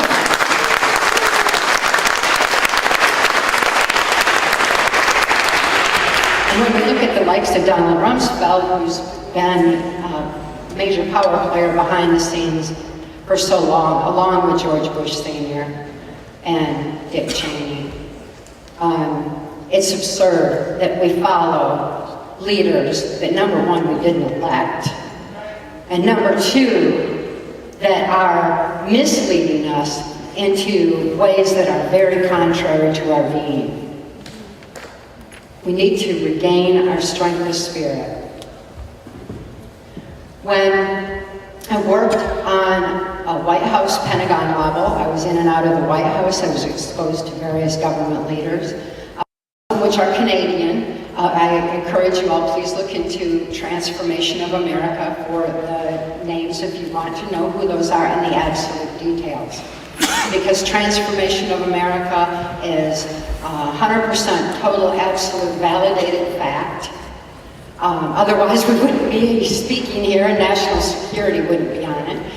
But you can get the absolute details on mind control and who was involved in Transformation of America, which is now in law libraries worldwide and being taught at major universities so that people can see how our governments have been taken over and how we've all been manipulated into this violent frenzy that's affecting society today.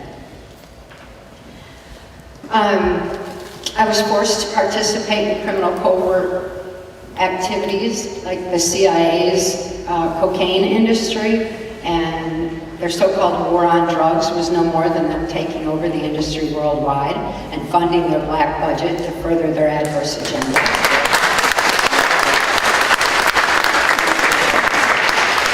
I was prostituted to various government leaders, and my daughter was as well. And by doing that, they were actually covertly filming that. So someone that knows anything about filming would certainly know that that has been used in a bad way. It's not the information's neither good nor bad, technology is neither good nor bad. It's who has it, for what purpose, and how they're using it.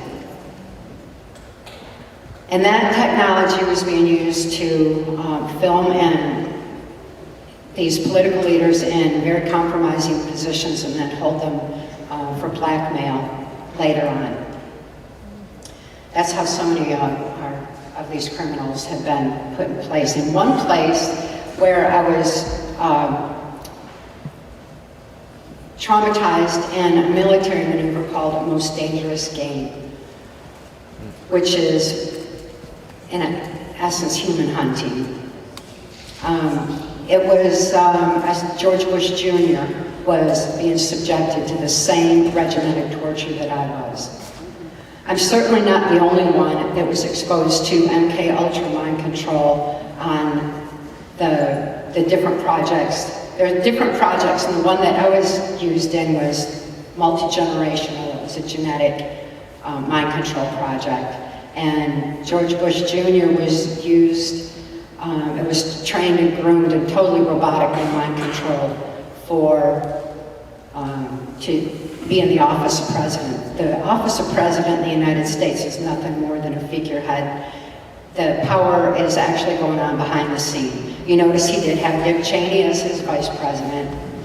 And when Dick Cheney shot his attorney in the face, did that news reach up here? When he shot his attorney in the face, Bush Jr. hadn't been told what to say yet, and the cameras went on him, and he said that if Dick Cheney would shoot his own attorney, imagine what he'd do to the likes of you.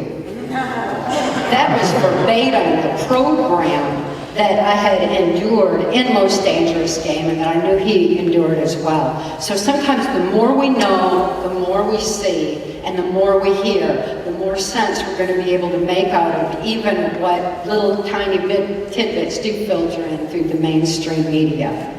We'll at least understand how we're being manipulated and think twice and know what's going on. In 1988, Mark rescued my daughter and I from our horrible mind control victimization. I had reached the age of 30, as he pointed out, and they considered me all used up because since I was being prostituted, they figured that was too old already anyway.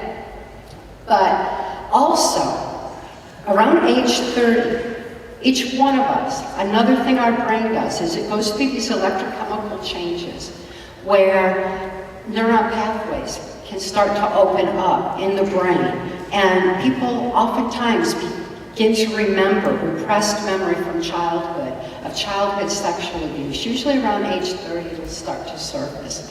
So I was to be killed before anything could possibly begin leaking up, and my memories begin to, the neuron pathways begin to jumble up a bit. Under mind control, while my food, my sleep, and my water was all controlled, the number one drug, in spite of being exposed to so much through the CIA's drug industry, the one thing that they're adamantly opposed to is marijuana. And that was one drug that I was never to be subjected to. It is one drug that is absolutely forbidden in the military because it breaks up programming. The chemical actions of marijuana actually open up the neuron pathways in the brain.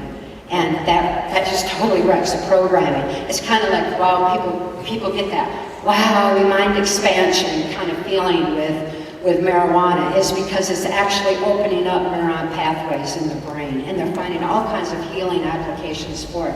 But one very important one is that it disrupts mind control. It expands thinking beyond that kind of control. And it is definitely a solution for PTSD, mind control soldiers that are in need of help and understanding. So that's a very important piece of information, and another reason why we need to legalize marijuana is for the use of helping people to deal with post-traumatic stress disorder. When Mark rescued my daughter and I and took us to the safety of Alaska, it was the first time that I'd ever experienced such kindness, such goodness, safety in my whole life's experience. I didn't know that good people even existed in this world. I'd long since had any hope that good people even could exist in this world. And then Mark came along. And it would be far easier for me to believe that he was an alien or a god or anything. Because that was easier than knowing that good people existed. But he told me that there's more good people in this world than bad. And boy, have I ever found that out. There are so many good people in this world. It's innate human nature for being good. And it is the people that are in control of our world, that are manipulating our minds and manipulating our lives into so much violence, that are the minority. And we just need to quit following them and reclaim our lives and our minds. Mark taught me that the best way for me to be able to control my own mind and to reclaim my mind was to write out memory. By writing out memory, what that does, the very act of moving a pen, opens the neuron pathways of the brain. And by opening those neuron pathways, that information is transferred over to the logic part of the brain that's moving the pen. Plus, it's right out front there on paper now, where my conscious mind would see it and be able to understand what had happened to me. When I first gained awareness, it was through being safe. Safety is a crucial factor in anyone healing from a dissociative identity disorder. They've got to be out of that horrible environment. Someone in the military is not likely to heal while they're still on the battle forefront. Someone who's been horribly abused in a church isn't likely to remember by going into that, while they're still going to that church. You have to just kind of put that aside until you can consciously start making your free thought choices again. Because what happens is the brain is still trying to compartmentalize that so the rest of the mind can function normally. It doesn't allow for a person to know what has happened to them if they're still in their abuse space in any way. Even in, like, my daughter Kelly's case, my daughter was subjected to a technological form of mind control. She was exposed to harmonics, because harmonics vibrate the neuron pathways in the brain and section it off that way. It works kind of like how harmonics in music would work. You know, when you hear a song, you'll remember where you were when you first heard that song, maybe a favorite song. You're like, oh, I remember we fell in love to that song. I know where we were when that song was playing. That's a minor example of how harmonics affect the neuron pathways. Churches have long since known with bells and, you know, I mean, the harmonics that are used can affect the neuron pathways of the brain. And my daughter needs to have healing on the same level that her programming went in. I look forward to the day that she can heal fully. And at this point in time, it became very clear that as she turned age 30 herself, that there were parts of her brain that were beginning to open, and her past was intruding on her present. And even though she lives the love that she is true to soul, she was not able to maintain that with her past intruding on her present all the time. And as that came in, it became clear to me that she needed to be away from me in order to heal. Not because I was an abuser, but we were abused together. And no matter how loving, how much love we have for each other, love cannot heal the damage that was done to her brain with what was done to her. She needed to allow her brain to heal and be away from me just long enough for that to take place. Sometimes, even being in a family situation, you say, well, I understand that my father was abusive to me because he was abused, and understanding is so much bigger than forgiveness. But still, even understanding that, it doesn't mean you should stay in that abuse space, because you've got to get away from it completely and be in a safe, loving space so that all levels of the brain can heal, because our brain acts separately from us in that regard. It has its own physical actions that have to heal, as well as our psychological desires, and as well as our love or any other intent that we would have. Being in a safe place with Mark was the first step towards my healing. The second step would be to trust him. Why would I trust Mark? I didn't know to trust anybody. I couldn't think to trust anybody. Matter of fact, until I gained conscious awareness, I wasn't able to form any thought of my own at all. And in order to do that, Mark put a watch on my wrist first thing, because the concept of time equates to a concept of awareness. And once I became aware and wasn't dissociating, that awareness is when I became responsible for my life and when I had to learn to think. Well, being safe and having conscious awareness. Once I had conscious awareness and became responsible, people were telling me, well, you have to love yourself. And after all I had been through, and the criminal operations I was forced to participate in, knowing what my daughter had been through, it was very difficult to even think about loving myself according to a daily affirmation, something from the outside in. I think ego is people's perception of self based on other people's input, something we're conditioned to. And I didn't have any of that because I had been absolutely robotic mind controlled, and by the time I wrote out my memory and reclaimed control over my own mind, I didn't have any perception of self from outside input, and I couldn't think of a reason that I should, quote, love myself. But I found that who I am, the very essence of my being, the energy of myself, that spirit aspect of me, is love. It's a love energy. And I choose to live the love I am. And by living the love I am, that's a whole lot easier than trying to love myself or anything else. It is the most powerful force in the universe, and it's something that will empower each and every one of us to be able to reclaim our lives in every way.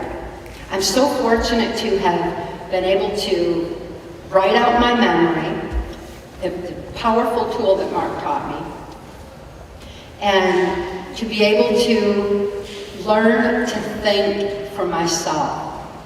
Because once I wrote out my memory, once I deprogrammed what I was supposed to forget, once I had written all that out, my mind was like a blank slate, and I had to learn to think.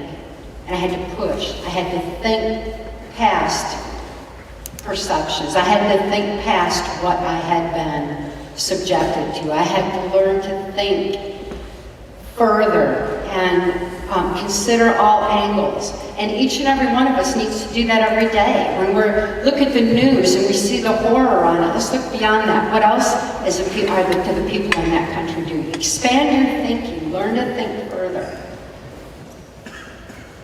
Once I healed, my daughter still needed help, and that's what compelled Mark and I to start speaking out to begin with. And when national security was invoked on our case, on our testimony for the U.S. Permanent Congressional Select Committee on Intelligence Oversight, upon advice of the federal attorney, we released that information in Transformation of America, and distributed it, got that information out everywhere. Because this was before computers, and we had our book, we were getting that information out there as best we could. And we began speaking for my daughter's sake, so that people would be able to help her and understand her need. It was love that compelled us to speak out. Well, we spoke out for 25 years now, and we detailed how we survived to reach this point in speaking out in our book, Access Denied for Reasons of National Security. Access Denied has all the healing methods in it that Mark taught me in full detail. As U.S. government whistleblowers, that information has been able to be made public through my life's experience, because that's walking that fine legal line in order to get the information out there. And I encourage you, please look into Access Denied for Reasons of National Security and see how people can heal from any level of dissociation. Since its release, people all over the world have been healing with that information from varying levels of trauma, abuse, torture, post-traumatic stress disorder, and control. It's helping people in the military special forces, even in intelligence community, people who have been sexually abused as children, people who have been traumatized and controlled in a church setting, and good people who just are tired of being fed misinformation through the controlled medias and want to learn to expand their thinking. We hear from people every day who are benefiting tremendously from that information. And once we all have truth and begin to reclaim our lives, through that truth, we're able to express our strength of spirit. And no matter what kind of controls are being put on us, whether it's through terror, whether it's through harmonics, or whatever other technologies they have now, one thing is for certain: they cannot control the human spirit. And that is where we win and where they lose. Mark gathered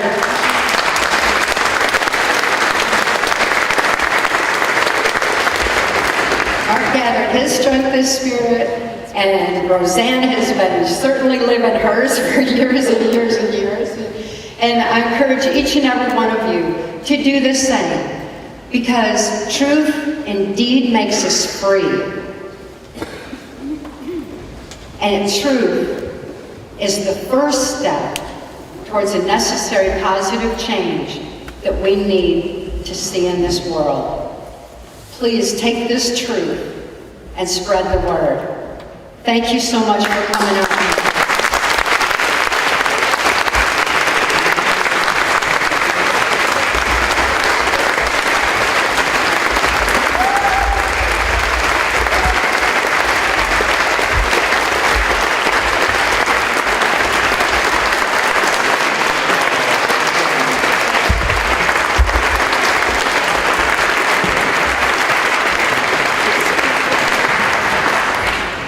I refuse to interrupt the applause because they deserve every moment of it.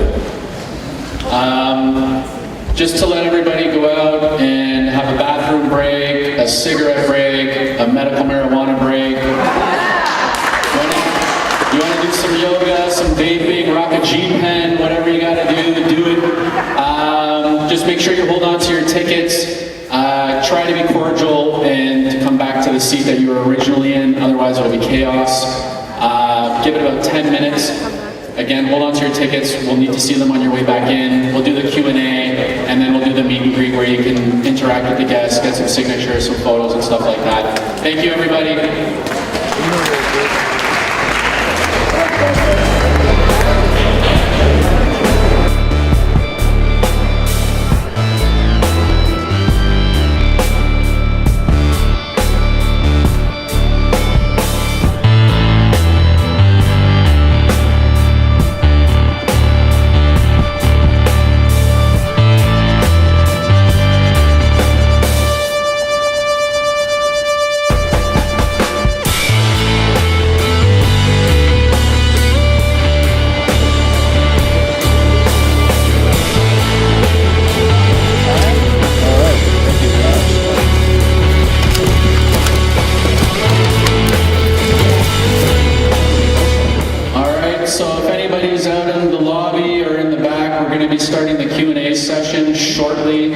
So please make your way back to your seats. The way we're going to do it is, if anybody has a question that they want to ask, we're going to do the Q&A for about 30 minutes, 40 minutes max, and then we're going to do the meet and greet, book signing, and all that stuff. So, please consider that there's going to be a lot of people that have questions. Keep the anecdotes and the life stories and the memories to sort of like a real minimum. And we'll try to hammer through the questions as fast as possible so that everybody can have an opportunity. All right, so again, I'll put the mic back over here. If anybody has a question, just sort of form a line where I'm standing. If you want to sort of work your way around, don't work your way through the middle aisles, all around the back and the side. That's great.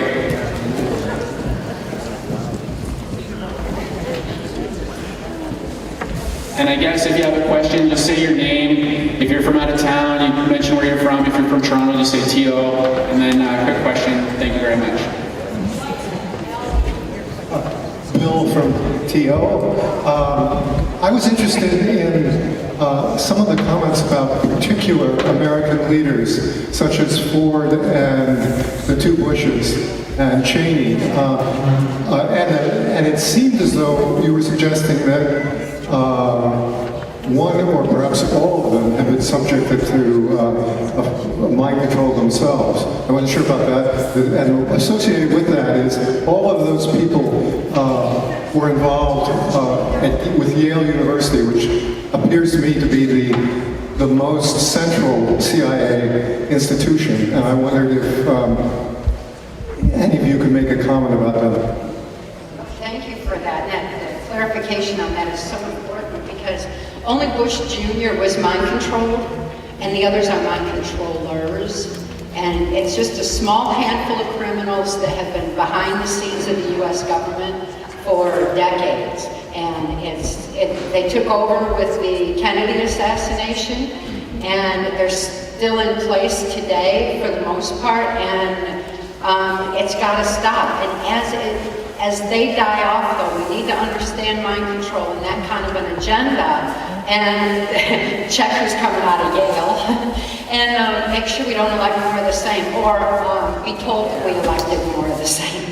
Just one quick follow-up on Ford. Ford was on the Kennedy assassination committee. He seemed to have had problematic ties to the FBI as well as the CIA. And he was football assistant coach while I was a lawyer, law student at Yale. I wonder if it's possible that he might himself have been exposed to mind control at that time. He was a mind controller. The more you know about mind control, the more you'll see that people can't speak and act like he does. Look at the vast difference in the actions of him or George Bush Sr. versus George Bush Jr., because George Bush Jr. came off very The guy that couldn't even spell potato. That was the first mind control vice president we had. Who? The guy that couldn't spell potato. Dan Quayle. Yeah. His family controlled all of the media, print media in the United States. What's your question, sir? And keep it brief, it's got to be 10 words or less. I teach at the university, so I don't know if I can keep it to 10 words or less. Catherine, you mentioned harmonics as a mind control weapon. It's also known as psychotropic weapons. The latest incident that happened in Kiev, Ukraine, about 3 months ago, where they used a psychotropic weapon on the street to disperse a public peaceful demonstration. So my question is to Mark. You mentioned that you have a database of patents of technology that's used, that has been used and patented for mind control. Can you tell us what keywords or what patent filing sections you would search for to look for current mind control technology? Because everything. Okay. I don't want to sound like a politician. That's a really good question. I've had, over the past quarter of a century, I've had this stuff come and go. And matter of fact, we spent a week reorganizing my paper files this past week. I'm talking about 12 hours a day. And there was 3 of us doing it. And we're still out there. I had a list of patents that were patents applied for, patents that were granted pending, maybe 7 or 8 particular ones that were using harmonics that could literally affect the mind. I had one device, and I do still have patent information on it, and I also have the schematic for it. You can make the thing out of stuff you get at Radio Shack, and it's a dual coil electromagnetic device, very, very low. It ran off of 2 9-volt batteries. It would last about 4 hours, and you set it down and turn it on. Make sure you got somebody that can turn it off remotely, because you cannot think to turn it off. You cannot logically add up a column of, say, 1, 2, 3, 4, 5, 6. You can't add those 6 numbers. Impossible. If you broke into someone's home and had it, well, if they, I think if they just simply look for weaponized harmonic equipment, you're going to find a lot of it on the internet, and a lot of that stuff is of course baloney, but a lot of it is extraordinarily accurate. I know that particular piece of equipment is on there, but that would be the way to search for it. And if you don't find it, send me an email, and I'll look in my files and find it for you. I'm going to have to demand your answers.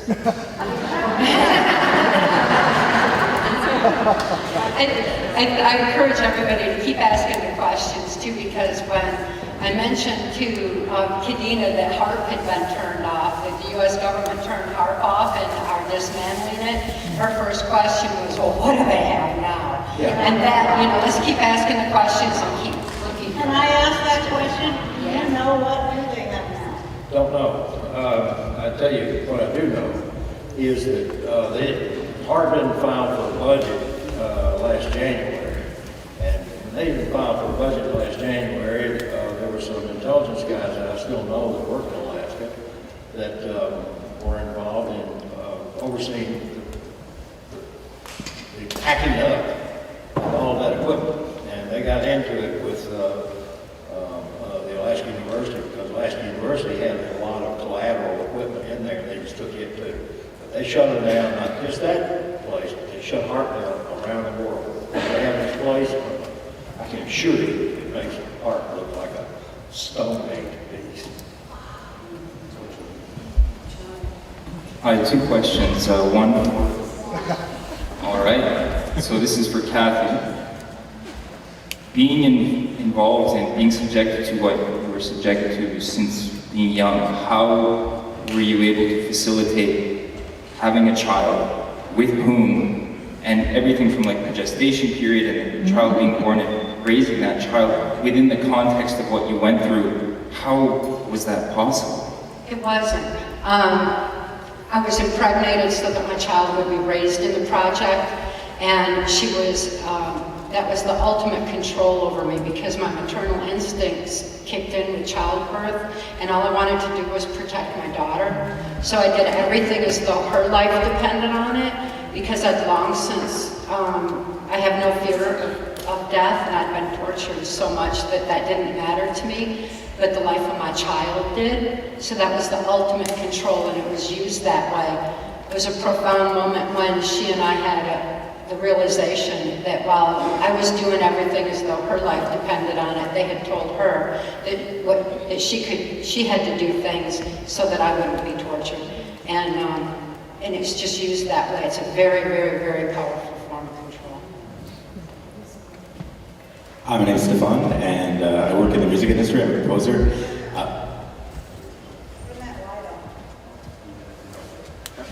Just wanted to ask, there's been a lot of talk on the internet about dissidence with A=440 that was set up by the Rockefeller Association for Mind Control, as opposed to A=432. How is mind control used in the entertainment business, or specifically with music, as far as you know? I'm hearing about every word. Oh, sorry. And I'm sorry. I'm No not problem. here. If y'all can answer the question, maybe you heard it. How is mind control used in the music business, the entertainment industry? Oh, in the music business?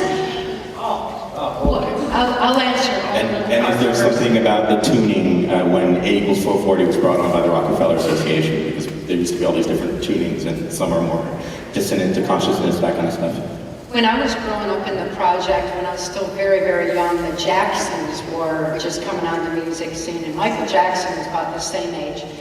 And he was subjected to the same multi-generational project that I was. Project Monarch is what it was called at that time. And at the same time, the Osmonds were being brought up in it. And the harmonics in the music made them, giant stars in addition to their talent. But as Michael Jackson said, that he was his music. That's why he moved. He thought he believed he was the music. It was his programming. And the more you know about mind control, the more you see how that was done. With the Osmonds, it was used very deliberately to bring people into the Mormon church because they were like the Pied Pipers into the Mormon church. So the harmonics were used in the music with them to make them big stars and bring people in, because technology is highly used in the Mormon church for mind control of the masses in there as well. Those are the two examples I know of. And then in the country music industry, it was just totally saturated with it too. The one that I was associated with, and I can talk about it now because it's on the back of album jackets, was an Elvis. Matter of fact, I kept an apartment at the International while Elvis lived there for several years. My job was very, very, very mild. Matter of fact, I had no idea why they paid so much money to be staffed there 3 days a week. I got to know his dad, and many years later, Kathy and I sat down, and someone had given us an album, the last album that was put out, the one where he does the American Trilogy.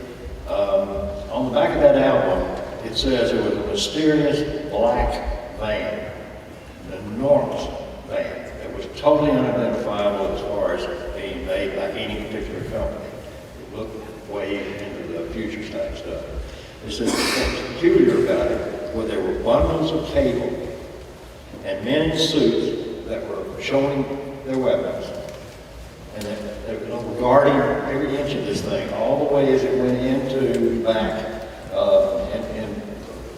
in the back of the auditorium, where all the equipment was. Everybody's always wanted to know what was in that truck.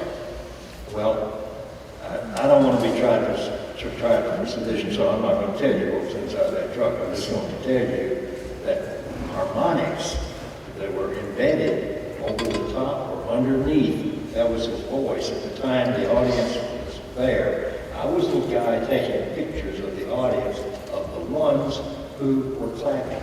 Because if you listen to that song, and remember, there were 400 people in that packed auditorium with the casino at the International. After he came to finish singing that song, you'll hear 3 or 4 people going.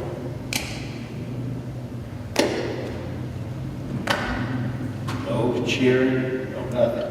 And as soon as they turned off the equipment, everybody just went into a frenzy, jumped to their feet, everything. But Not all harmonics are audible.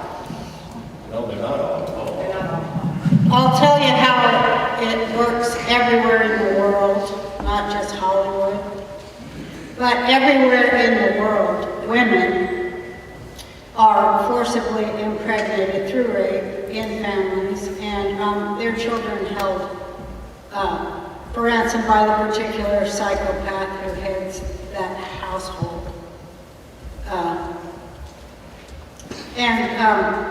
It's so every day that, you know, I just really wanted to make the point that when people say, oh, Hollywood, and they keep on hammering that home, that's everybody. It's not just Hollywood. Women in Hollywood are addicted to drugs, and they're beaten, and they're kept in line, and their families are threatened. And, you know, it comes from inside their families, and people, that's why. And you know what? It happens to men, too. It happens to artists. It happens to men, artists, and women show up who steal their money and beat up their kids. And so it's not even. It's not even what we think it is. It's just a culture of violence and rewarding psychopathic behavior. I mean, man, it's like, wow. Just talking plain about it, people are trained through abuse to, you know, salivate when the bell rings. That's it, period, right? Just to simplify it all. And you know, for you not to, like, I had these neighbors, and their kid was always yelling, and I would be like, should I call the police, or is this just, you know what I mean? And everybody is asking themselves those same things all the time. Shall I continue to support what is abhorrent and intolerable. We're not. And it's like such a great time. And the reason why I like Kathy so much is because she is like the most positive, after all she's been through, she's the most positive thinker in the world, of which that's astounding to me.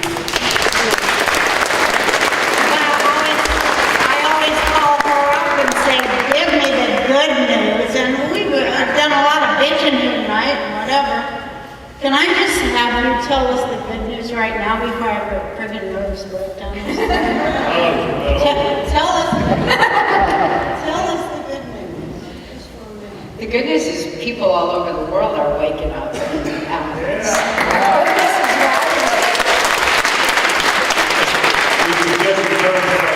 Germany. By the way, at one point when we went over to promote our German edition, because now we got 16 foreign editions, and we're in about 60 different countries. And we did it with no advertising, and I don't get any, Kathy and I don't get any royalties, whistleblowers, zero. We charge them a little fee up front, and that's it.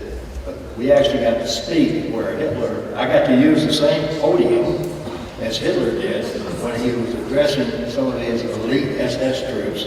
It was almost, It's like universal justice. Reagan, Germany. And then a couple of weeks ago, we got an offer from the CEO to extremely opulent and large hospitals. I wouldn't call them psychiatric hospitals, but I call them mental health recovery centers. They have a huge staff of psychologists and psychiatrists. They stay away from drugs if it's humanly possible. They'll do anything before they use drugs or alcohol. They don't do that. But when we found out, I'm giving them Kathy good news, when we found out that these people were doing what we've spent 25 years going around the world preaching, I'm going, what the hell? Mind control began there, and and they're reaching out to the rest of the world with healing from it and PTSD. There's good people all over the world that are reaching out and with full understanding of what's happening to people in the United States being traumatized and then led. And it's a global awakening, and there's a lot of compassion. As people regain their truth, they're regaining compassion, and that's making all the difference in the world. By the way, any country that's run by a woman, there's only 2 countries on the planet that I would run to, and they're both run by women. All right, so we've got about 35 minutes left for the Q&A, so we'll just try to rip through these. I probably wouldn't suggest for anybody else to get in line for the Q&A because we'll probably have difficulty getting through everyone that we've got there now. So we'll just try to keep it quick. Hi guys, I was wondering if you guys could name names of current people, doctors, institution, government members in Canada, current, like, how can we look into these people right now? Because it's probably still going on up here, but I know we can't do much in America, but what can we do here, and who can we look into, and who can we talk to? The only person we can talk about would be the founder of the American Psychiatric Association. American Psychiatric Association was Dr. Ewan Cameron. And Dr. Ewan Cameron got caught. And as a result of that, in the 1977 senatorial Frank Church hearings, he was exposed. Now you got to remember, this guy was the opening act for the American Psychiatric Association. Every psychiatrist in the world subscribes to everything that they read in that. Mental health is the youngest of the healing arts. Guess what? Mental health was controlled from its onset. It has been tightly controlled. It's run and owned by the drug companies. And it's extraordinary that we found 2 hospitals in Germany, of all places, that weren't subscribing to that. I know somebody you can look up to, and he's from here, Dr. Colin Ross Institute. And he's written on Operation Bluebird, Project Monarch, Artichoke, MK Ultra, and you know, he is currently living in the United States. But I mean, he's got all the info that you could ever hope to. All the classified. We don't have any. The more you know about mind control, the easier it will be to see. The more you know, the more you see, and that will help tremendously. Because the only two that I was exposed to on the Canadian side were Pierre Trudeau because of the Catholic aspect, and Ron Mulrooney because of what was going on in bringing mind control into the school systems, global education. So those are two vastly different people in very different times, but yet they still had their own piece of the agenda. Like with Pierre Trudeau, it was through the Catholicism, and with Mulrooney, it was in the education system. So, you know, the more you know about mind control and the different components of it and how it's used, the more you'll be able to identify. And we should really look closely at Harper too, and I don't know more, because, you know, seriously, if we keep going back to the past and look for, you know, that's another way they can keep us from like coming right up in their faces and knock it off. So look into that. That's a movement that is building with Anonymous and a whole bunch of other groups synthesizing. And, you know, that is more, you know, people with an excellent. And in regards to materials relating to mind control, Conspiracy Culture Bookstore at 1696 Main Street West. We have the largest selection on mind control in Canada, I would guarantee that. And one of the reasons why our bookstore is very important to the Toronto and Canadian community is because Heather Reisman, who is the CEO of Chapters, Indigo, world's biggest bookstore, pretty much controls in all the book industry in Canada. If you go to the Chapters website and look up the art management team, Heather Reisman's profile is the first. If you go to the fourth paragraph, last sentence, ... is also a member of the Bilderberg Steering Committee.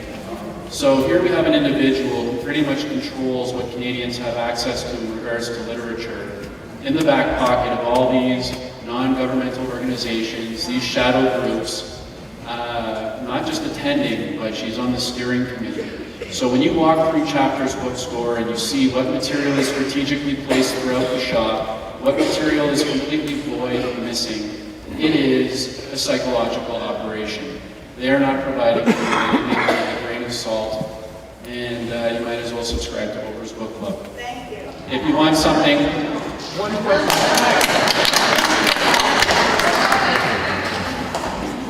Ms. Barr, Ms. Barr, first of all, I'd like to say that I've admired you for a very long time, and I appreciate all of your contributions.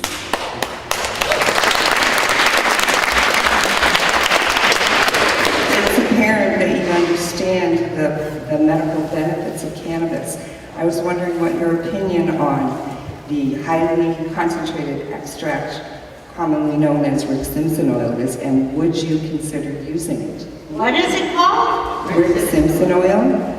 I don't know anything about it. Rick Simpson is an individual out of Nova Scotia who is growing and providing cannabis to individuals and curing them of their cancer.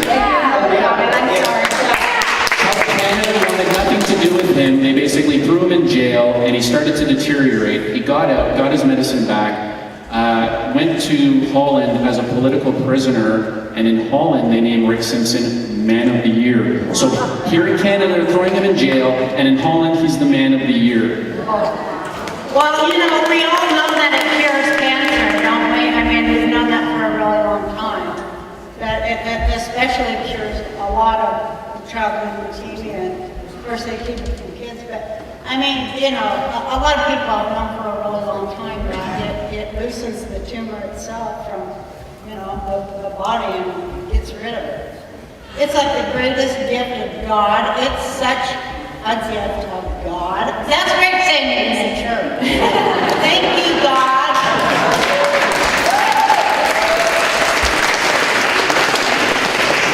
I'm I'm George from Toronto. I just want to start by saying thank you so much for coming to Toronto, coming to Canada, and continue what you're doing. A big round of applause to you guys.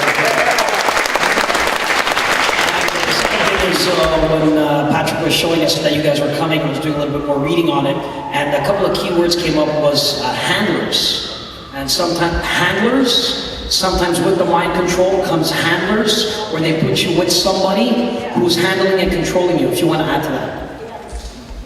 Well, the handler is the person who maintains a slave. In my case, my handler was Alex Houston.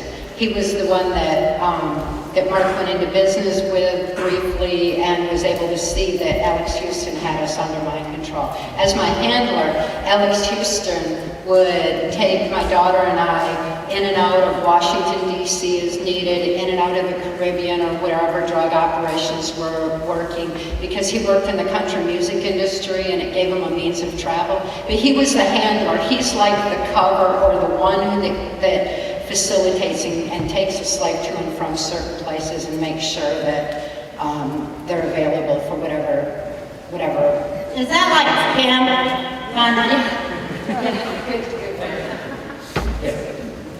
Hi, I'm Allie from Welland. I'm just wondering, Kathy, you mentioned about Pierre Trudeau being involved in some very illegal activities in transformation in America.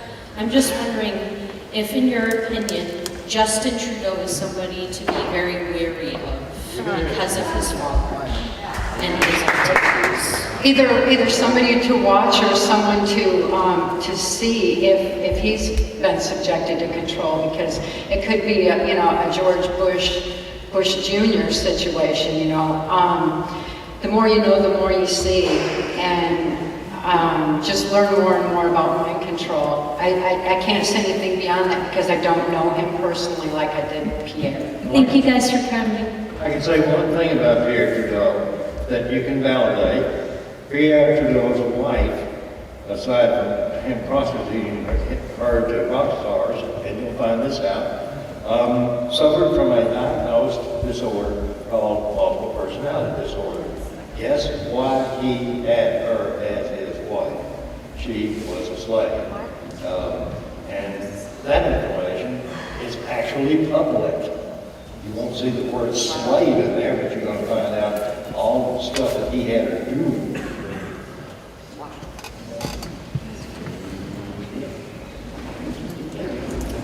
Okay, I wanted to ask you if you've ever heard of a Russian designed electronic device called electrosome. Electrosome. It means soap. Okay. You don't know anything about it. Okay. Nick Bejic didn't know anything about it either. I told him about it at their last health show. Nick Bejic? Yeah, that's right. He didn't know that there was an electronic device that could take the brain waves down that level. I have it here, and if you'd like, I can talk to you about it afterwards. You can find, yes, this is your copy. Okay, so, and I need to warn the audience about this.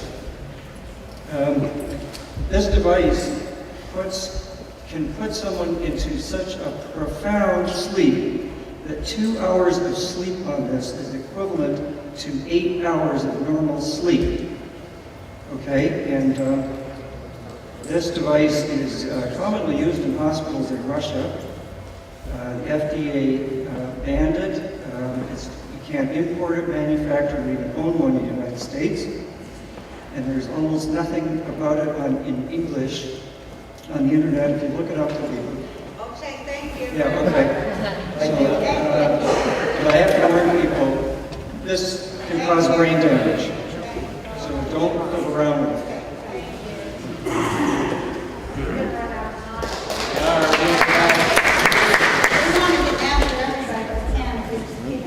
Here's a quick question. I work in the payment card business, which is promoting credit card for us to spend and business owners to accept. When we talk about mass mind control, they're 50 years out.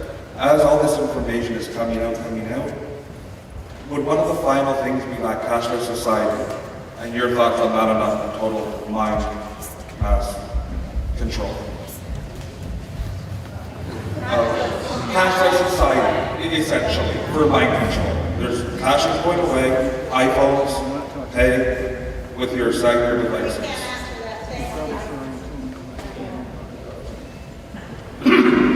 Yeah, I wonder if Mark would have an answer to this. It's a bit parallel question, if you will.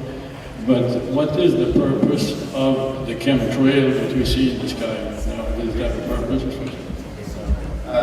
We can't, as U.S. government whistleblowers, we're protected under the Whistleblowers Protection Act everywhere in the world. The country has a peace treaty with the U.S. Yeah, but she can talk about it. I can't. Yeah, just get on the internet and, look it up of what they're spraying. It's called What the Hell Are They Spraying? There's a ton of documentaries on it. Hi folks, thank you for being here today. My name is Terry Parker. I recall back in 1997, December 10th, I had a marijuana struck down the Constitution and Justice Management. What's your question? Before this decision, we have I carried some severe top classified experimentation traumas in children. Comes to Manchurian drug research. I do question whether or not it is CIA related. The question is that we've got hundreds and thousands of Canadian children being exploited for unauthorized lobotomy, LSD, and brain implant research without informed consent, parental knowledge. How does one address this ongoing problem according to the patient advocate? Just like everything else, the more information you can get, the better. The more you know, the more you see. So thanks for bringing that up. Hi.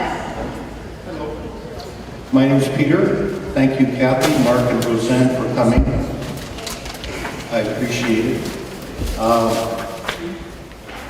You've touched upon covert mind control. There's a lot of, obviously, overt mind control. If we look at the demographic in the room, we're probably mostly middle-aged and beyond that, so we're not raising children. In Canada, we've got societal weights on our shoulders, like political correctness, human rights commissions with 100% conviction rates, stifling co-opting of children. The question is, you speak about truth and love. Now, we're being stifled. We can't express truth.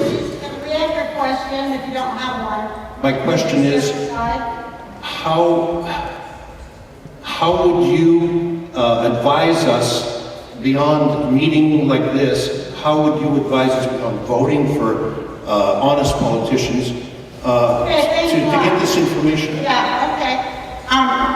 Try to be as aware as you can possibly make yourself and read from a number of sources and a variety of opinions. That's very, very important. If you want to have a diverse population with diverse opinions, which we do want, then you've got to get that, you've got to pull your sources from a variety of information and opinion, and then don't go try to kill that person because they don't agree with you. That would be my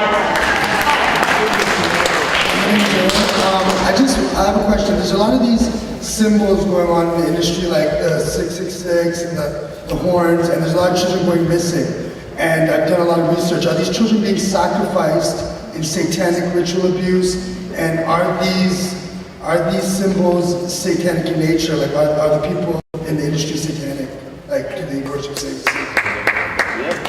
Yep. I'll briefly tell you that hand signals are part and parcel of all secret societies. This planet has been ruled by secret societies since man first was able to communicate with a written language. Now, the signals and signs that you see have various meanings. The sign of the horns, for instance, it can be confused with the sign that people give for love. There's a number of these hand signals with various groups like the Masons and all of these very not so secret societies. But those kind of things are at the lowest level when you're talking about what actually, how people communicate working within the intelligence community with top secret or above ratings. They don't use that kind of stuff. Matter of fact, they really don't know what it is. What about the children being sacrificed, though? Are there a lot of satanic cult? Yes, there are a lot of them, and they're all over the world. And you can read a lot about it by going to, why is it doing that? I got too close, I guess. Censored News Now. And you will read all about that kind of stuff and who does it and everything else. So, you know, good luck with that. Thanks for doing it. Yeah, I got a quick response on that too, because when we were in the Conspiracy Culture bookstore, there was a lot of information that's available on that very subject. So that's a good place to arm yourself with knowledge. She's been my friend for years, so I was... In 1972, the CIA became extremely interested in what was going on with the white witchcraft cults, so they infiltrated them and brought in blood traumas. That's when Satanism just went rampant across the United States. And of course, you've always had this stuff going on in tiny little pockets all over. Anywhere you got Christianity, you got Satanism. Thank you. Isn't the woman asked? Oh, okay. Whatever.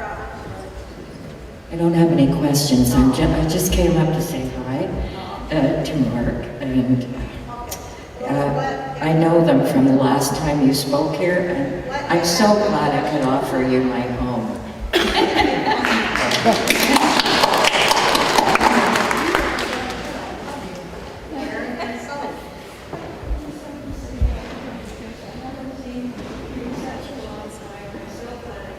Good to see you. Thank you.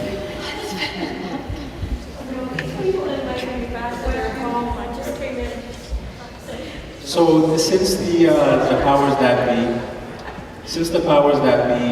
control the government and the legitimate sources of power and control, why then do they institute these secret networks? What is the purpose of that? Since they already have the reins of power. I'm not real clear on your question. So they're able to pass the laws in every country that they rule, so then why do they need to use secret networks? Secrecy, as I just commented, that has been the base for all rulers of this planet. And why do they want to do it? If that is the question. Those who rule don't want to have to answer to only their immediate peers. They don't, I say they, I was a they, I was a they once. They really don't consider the opinions of anybody else as being valid, because they're not well informed on what we do. That's a trap that all intelligence guys fall into. I think you're saying if they're already in charge of everything in the world, why do they need to be secret? Is that what you're saying? I think that their technologies, if they unleashed them on us, I think our productivity would drop. And Roseanne made a very astute comment that in the United States, the poor people bail the billionaires out, banksters. I mean, it's insanity. It is that, like, knowledge is power. So now when knowledge is hoarded, you know, you got a lot of power. And then you can write the checks for knowledge. And yeah, you have the secret, the hardcore secret. And, you know, all of my life has been about trying to have the sunshine on those secrets, because I know that simply in today's vernacular, light burns vampires. They're losing their power because their secrets are being told. So. Thank you. This question is from Ms. Roseanne. I have two children who are actors, and unfortunately I wasn't here when they were speaking. Sorry, can you hear me? Yeah. I have 2 children who are actors, and I would like to know what I should be aware of raising them and kind of them navigating them through Hollywood life. Well, most of all, I'd tell you, what you've got to do as their mother is allow them to act. If they're actors, then allow them to act. Don't cheapen their talent by, having them pantomime. You know what I mean? I guess I'll try to be even more clear. They should be kept as far away from that business as but they can still act. They can put on plays in the garage. That's most of them because there'll be no pressure on them to perform or deliver money or to be put in a position where, there are a large amount of pedophiles who would like to get a hold of them. That's what I wanted. I would just let them act at home and go to school and get good grades, and then if they graduate, they can get in the business. Is there information I can get, because I too am a performing artist, so is there any information that I could get just to be aware of, what's out there? Well, all I would know about is Los Angeles, and there are good parents organizations out there for parents who whose kids are really actors. Yeah, that's my children are professional. I don't have that info, but you could find it. There are organizations of parents of actor kids that are good. Thank you so much. That's what I wanted to know. Knowledge is our defense against mind control, and even if they're children, the more they know, the safer that they're going to be. So just to maintain the integrity of their free thought, make sure that they don't suddenly change their behavior or become different, or that someone in the business is altering them in any way. How would I know that? So that's the thing, because they're professional. Never let them out of your sight if you're going to go to that bit. First of all, I just have to say again, I want to walk a really razor blade line there, but I just would not ever advise any parent to get their kid anywhere near show business as a child. It destroys their lives, and that's just the truth I have. You can look up one area is where are these child actors from decades past? Where are they now? What happened to them? And what the statistics you're going to see is going to terrify you. And if you go one step farther and look at the Disney kids that came out of Disney, then you'll understand why Amtrak built a facility underneath that lake at Disney World in Orlando that was above top secret. Now I'm wondering why in the world we were building an above top secret laboratory in Disney World. That was really strange to me.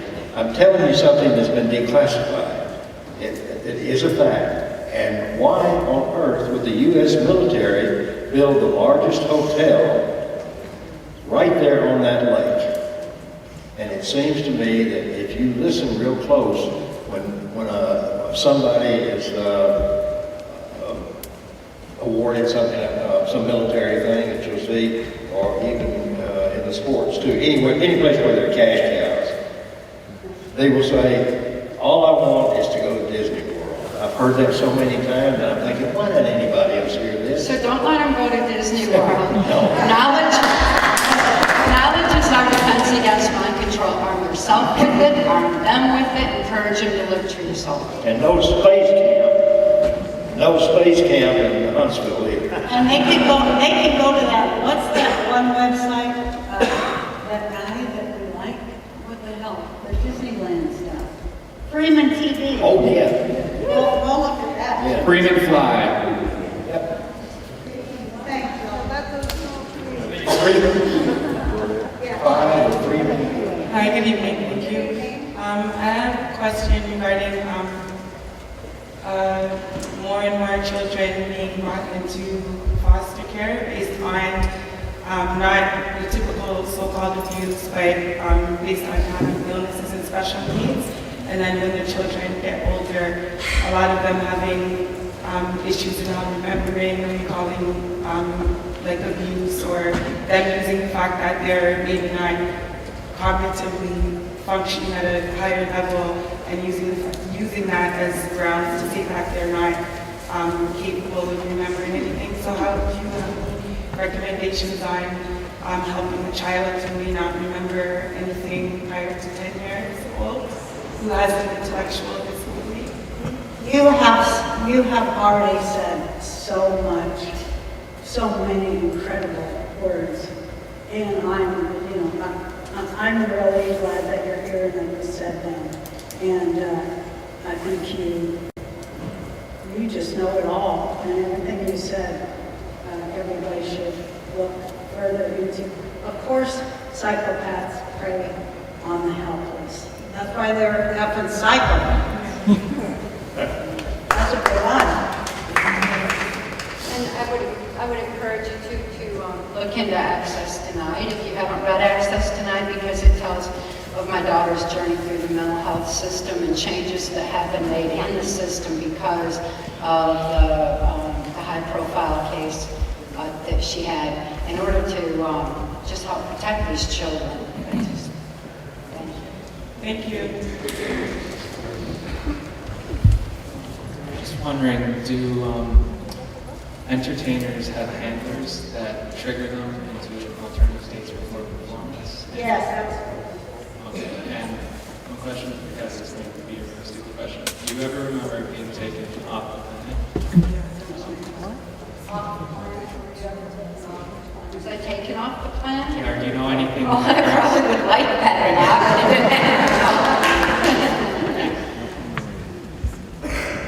Hi, my name is Gus. Just a quick question. How would somebody know if they're under mind control? They won't. If they think they're under mind control, they're being abused. The only way that you can find out if you're under mind control is to have a qualified therapist, physician, diagnose you with that. That is the only way. However, if you have an inordinate amount of people coming up to you and suggesting that you might be under mind control, and you don't even know these people, there's a real good chance you need to go see a qualified physician. Or read Access Denied and start writing down their memory. But people who are under mind control don't realize it themselves because they don't have the conscious capacity to realize that. They're already under that control. So it takes someone from the outside to help them out. And we gotta open our eyes and have that kind of compassion and gather a strength of spirit. People all over the world are taking the healing information in Access Denied and helping loved ones by showing them the methods that Mark taught me. They're very simple and they're very effective. All right, so this is the last question, guys. I want to say that all of you are the world's true heroes.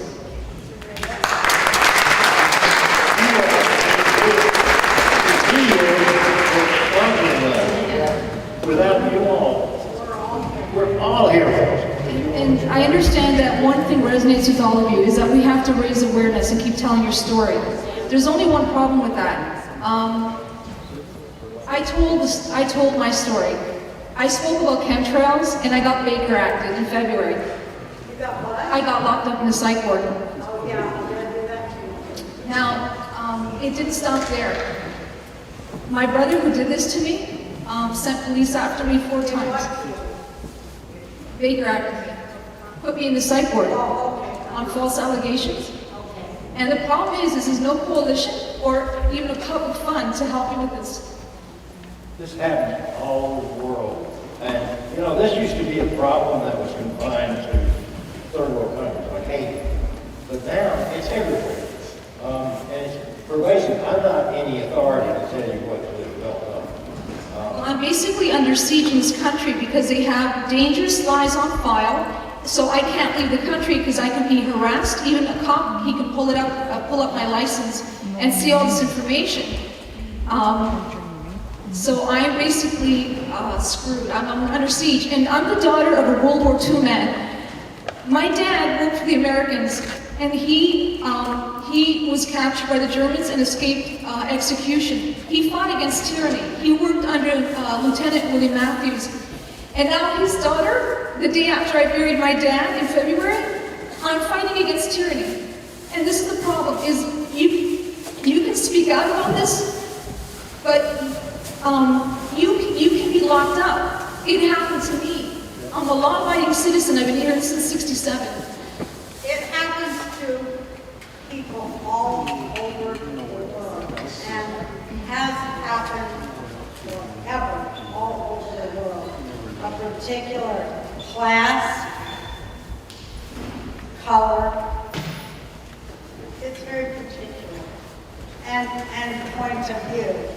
And, like I say, the more opinions that we can include, the more unity we can conceive with each other, rather than allowing ourselves to be factionalized by really what turn out to be very small differences.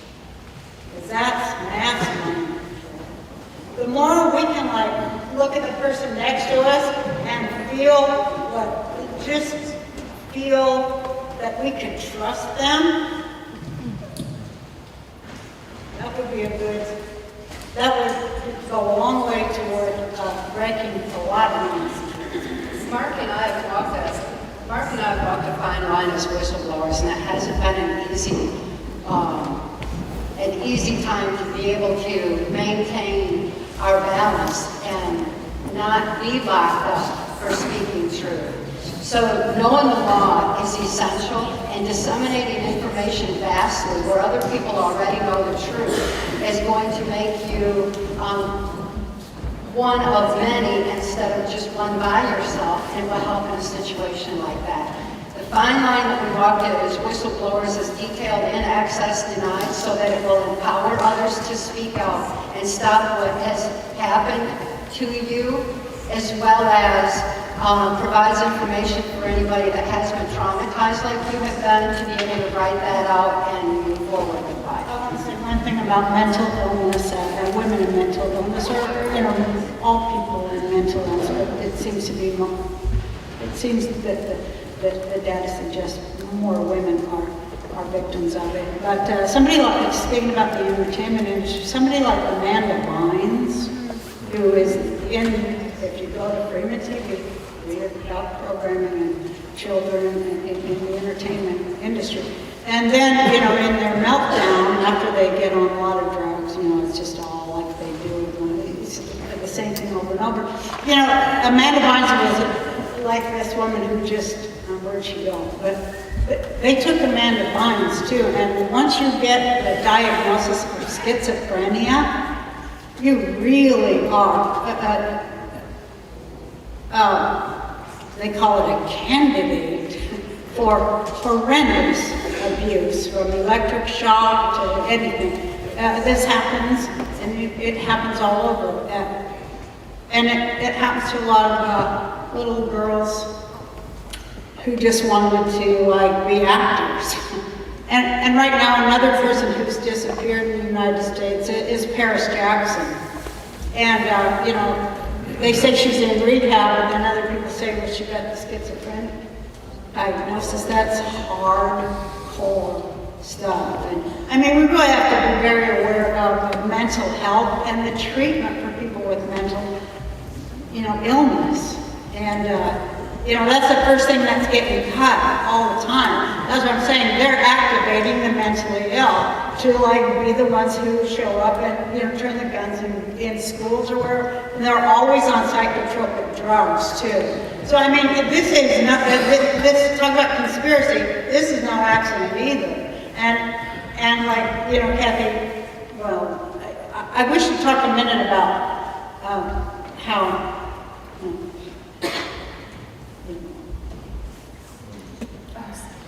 I just want to make the point that because the mental health system has failed so miserably, and because those kind of labels are so, they adversely affect people. Labels are oftentimes misplaced with people that have any kind of mental disability or who have endured trauma. That's why we wrote and released Access Denied for Reasons of National Security, so that people will be empowered to heal themselves from whatever they've endured in their life, whatever trauma they've endured, and avoid that mental health system altogether.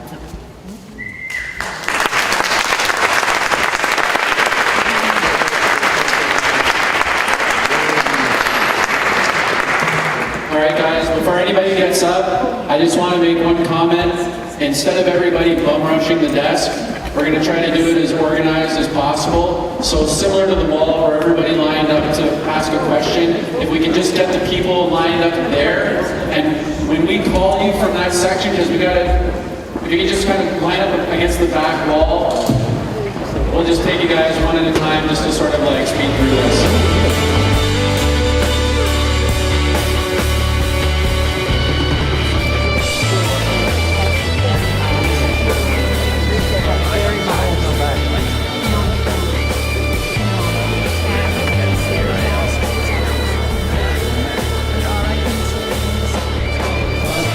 Sign this? Yes, please. Great up. Thank you. Wow. Want a photo of these guys? Where are you guys off to next? All right, everybody say cheers.